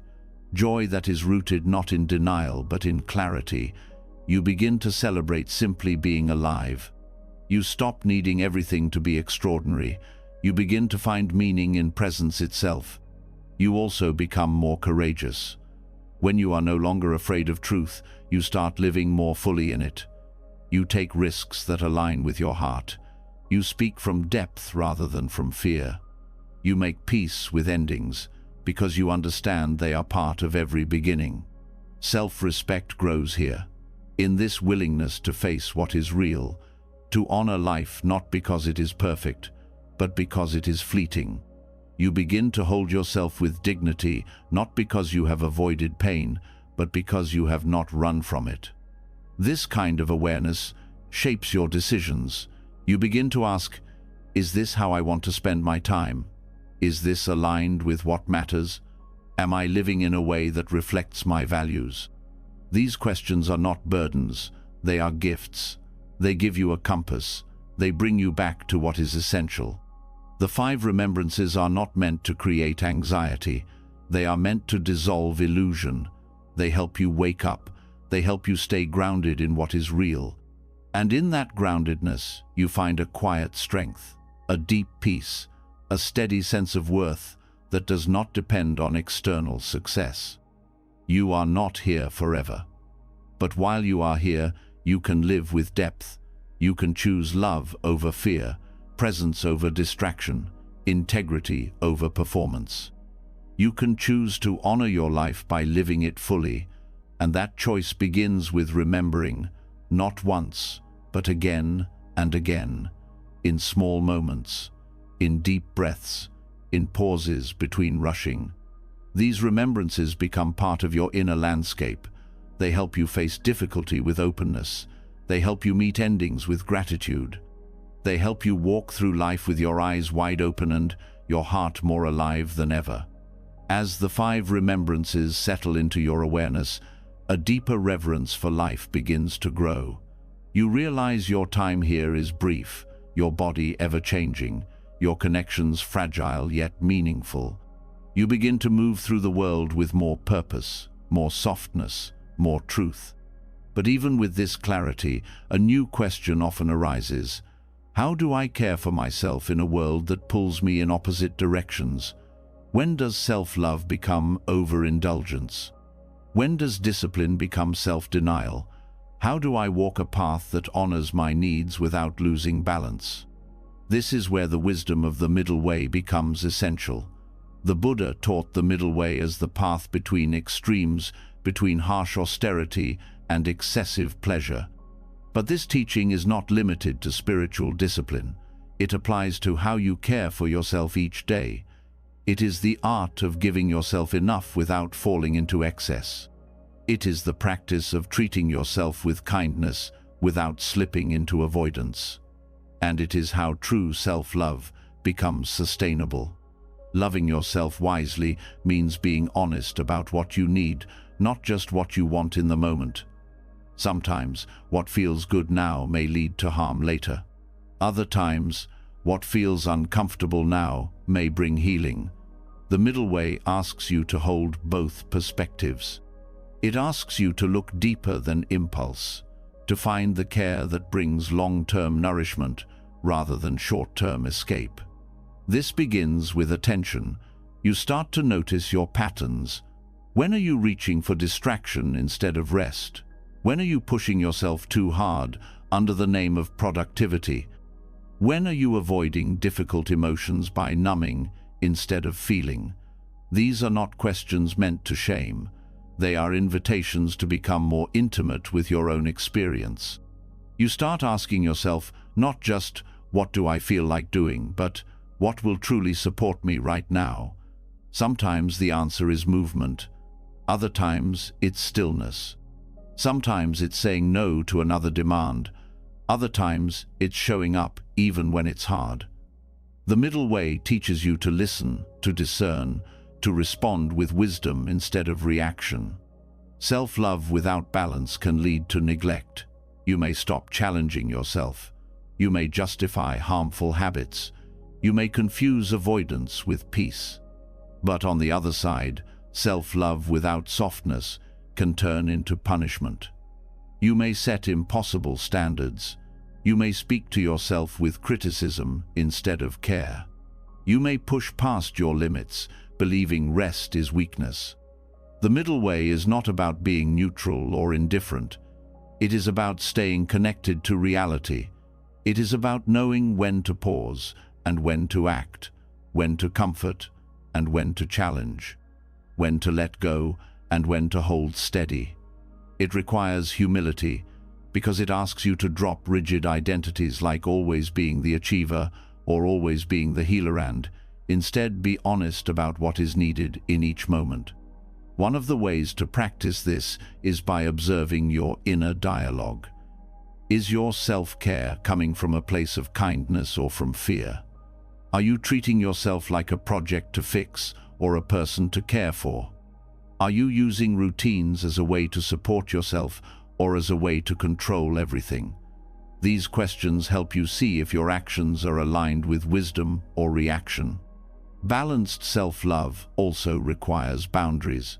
Saying no is not neglect. It is a form of respect. Saying yes to your needs is not selfish. It is how you build resilience. But balance means you also consider the impact of your actions. You ask how your care affects others, how it shapes your life, and whether it is rooted in clarity or compulsion. This middle path includes structure and fluidity. It means you may have routines, but you're not rigid. You're willing to adjust when needed. You're not attached to being perfect in your practice. You understand that rest and discipline are not opposites. They are both forms of care when used with intention. The middle way helps you navigate moments of uncertainty. When you don't know what to do, it offers space to pause and feel into the next right step. You don't have to rush. You don't have to have all the answers. You simply return to what is true in this moment. What would be the most loving action right now? Not the easiest, not the hardest, but the most true. This approach also allows for joy without guilt. You don't shame yourself for enjoying life. You don't believe you must suffer to grow. You learn to trust your pleasure when it is rooted in presence, not in escape. You stop dividing your life into what's spiritual and what's indulgent. You begin to see that everything, eating, resting, working, playing, can be sacred when done with awareness. You stop measuring self-love by how much you do or how little you need. Instead, you measure it by how connected you feel to yourself. Are you listening? Are you responding with care? Are you honoring your truth even when it's inconvenient? The middle way also helps you stay resilient in the face of change. Life is unpredictable, needs shift, circumstances evolve. Balance is not a fixed position, it is a dynamic state. Like walking a tightrope, you are always adjusting. The goal is not to freeze in perfect posture, but to keep moving with awareness. This path requires gentleness. You will not always get it right. Some days you may lean too far into comfort. Other days you may push too hard. The practice is not about perfect balance. It's about returning again and again with honesty and compassion. You begin to trust yourself more deeply, not because you always feel confident, but because you have learned how to listen. You've learned how to stay with yourself, even when things are messy. You've learned how to offer both comfort and structure, both stillness and motion. In this way, the middle way becomes not just a practice, but a relationship with yourself that is based on respect, not rules, on care, not control, on presence, not performance. And this relationship grows stronger each time you choose balance over extremes, each time you choose to pause before reacting, each time you choose to meet yourself not with judgment, but with wisdom. Loving yourself in this way doesn't always feel dramatic. It may look like choosing sleep instead of scrolling, like walking away from a habit that no longer serves you, like showing up to a commitment because it matters, even when it's hard, like taking a break because your body is asking. These small acts of balance create a life that is stable, kind, and whole. The middle way invites you to live in alignment not just with ideals, but with reality, with the truth of your changing needs, with the truth of your imperfect humanity, with the truth of your deep capacity for both discipline and tenderness. This is how you learn to love yourself, not by swinging between extremes, but by walking the steady, honest, and compassionate path that honors the complexity of your being. Step by step, choice by choice, presence by presence. As you walk the middle way, neither forcing nor avoiding, neither denying nor indulging, you begin to see yourself with more clarity. You hold space for both strength and softness. You learn to care without clinging, to rest without guilt, and to act with integrity instead of impulse. But even as balance begins to shape your choices, there may still be something that lingers quietly beneath it all: the weight of your past, the moments you wish you could take back, the versions of yourself you now see differently, the harm you may have caused when you were unaware, afraid, or in pain. And here, the practice of self-love meets one of its greatest challenges: the work of forgiveness. Forgiving yourself is not about forgetting. It's not about erasing history or pretending nothing happened. Forgiveness is the process of releasing your identity from being frozen in your worst moments. It is the choice to stop punishing yourself endlessly for who you were when you didn't yet know what you know now. And this is where the Buddhist understanding of karma offers a vital shift in perspective. Karma is often misunderstood. It is not a cosmic punishment system. It is not fate. It is not a verdict passed down by the universe. In its truest form, karma means action. It is the natural law of cause and effect.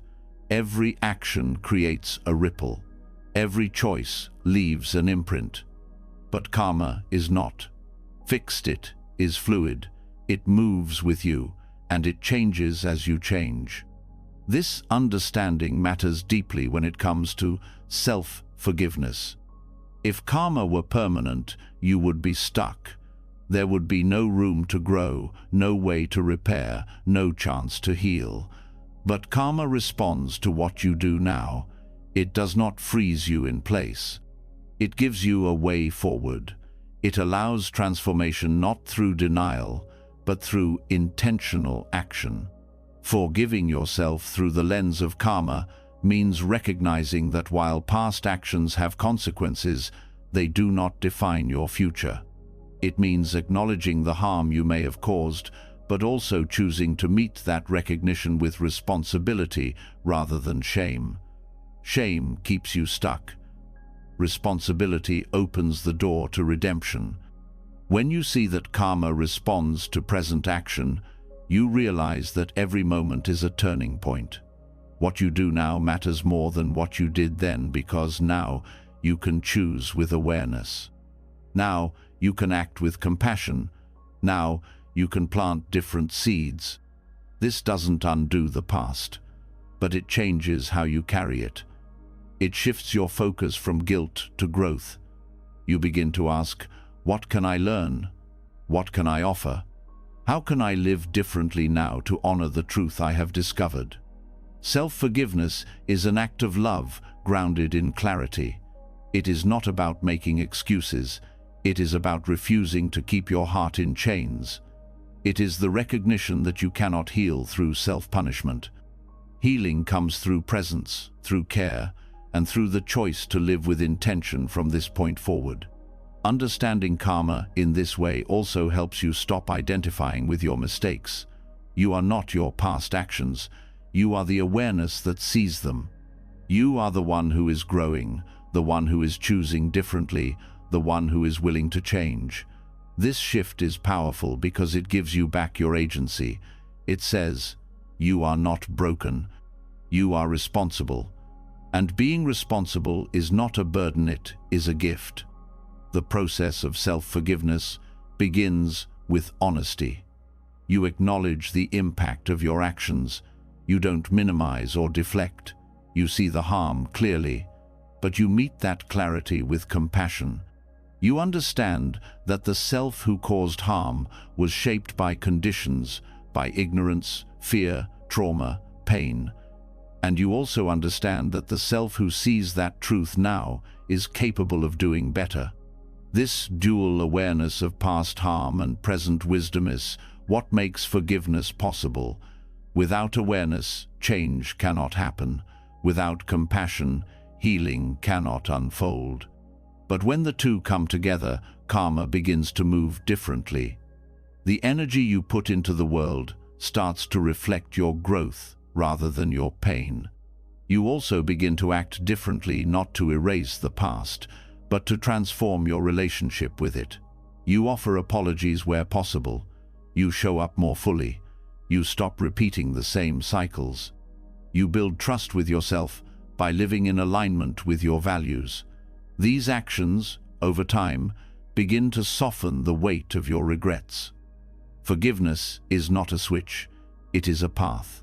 Some days it feels easy, other days old guilt resurfaces.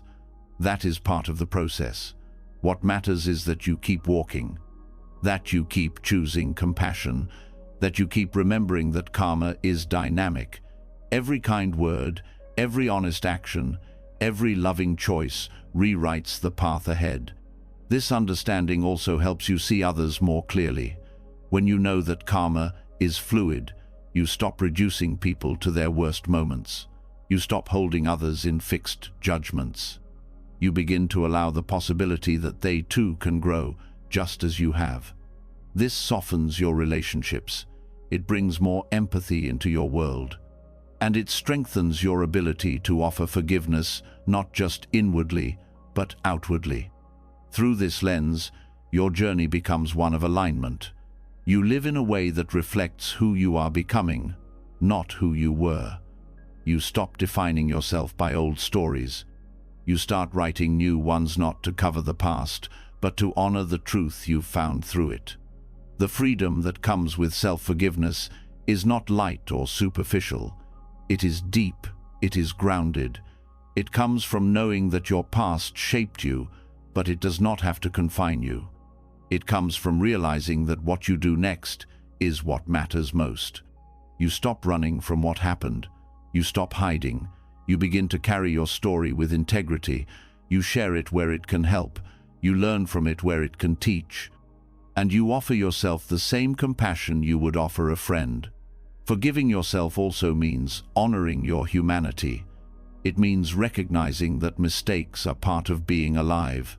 That imperfection is not a flaw in your design, but part of your path. You stop holding yourself to impossible standards. You begin to offer kindness without needing to earn it. This shift creates space. Space for new action, space for deeper love, space for a future that is not a reflection of your past, but a reflection of your presence. You learn to sit with yourself again, not as someone to correct, but as someone to care for. You become less afraid of what you've done because you've learned how to meet it with truth. You become more willing to keep showing up for your life because you trust that your presence matters. In this way, karma becomes not a burden, but a path of redemption. It reminds you that nothing is set in stone, that your actions carry weight, but so does your awareness. That healing is not found in guilt, but in conscious, loving choice. Self-forgiveness is how you reclaim your voice, how you rebuild trust with yourself, how you allow love to reach places in you that have long been abandoned. And in every breath, every choice, every step forward, you are rewriting what karma means, not as punishment, but as transformation, not as history, but as possibility, not as something to fear, but as a reminder that you always have the power to begin again. You've just taken a journey through the heart of the Dharma own breath, one truth, one act of self-love at a time. From understanding your mind's habits to forgiving your past, from sitting in noble silence to embracing your changing body, you've seen that self-love in Buddhism isn't about pampering or praise. It's about presence. It's about choosing compassion when it's hardest. It's about realizing you're not broken, you're becoming. You've learned that real love begins when you stop running from yourself, when you breathe into suffering instead of avoiding it, when you stop clinging to who you were and start honoring who you are. You've seen that your value isn't in perfection, but in your willingness to stay present even when it's uncomfortable. And through every lesson, whether it was emptiness, equanimity, karma, or into being, you've been reminded that you are not alone. You are part of something vast, wise, and deeply alive. So before you drift off into rest, leave a comment below. What truth touched you the most tonight?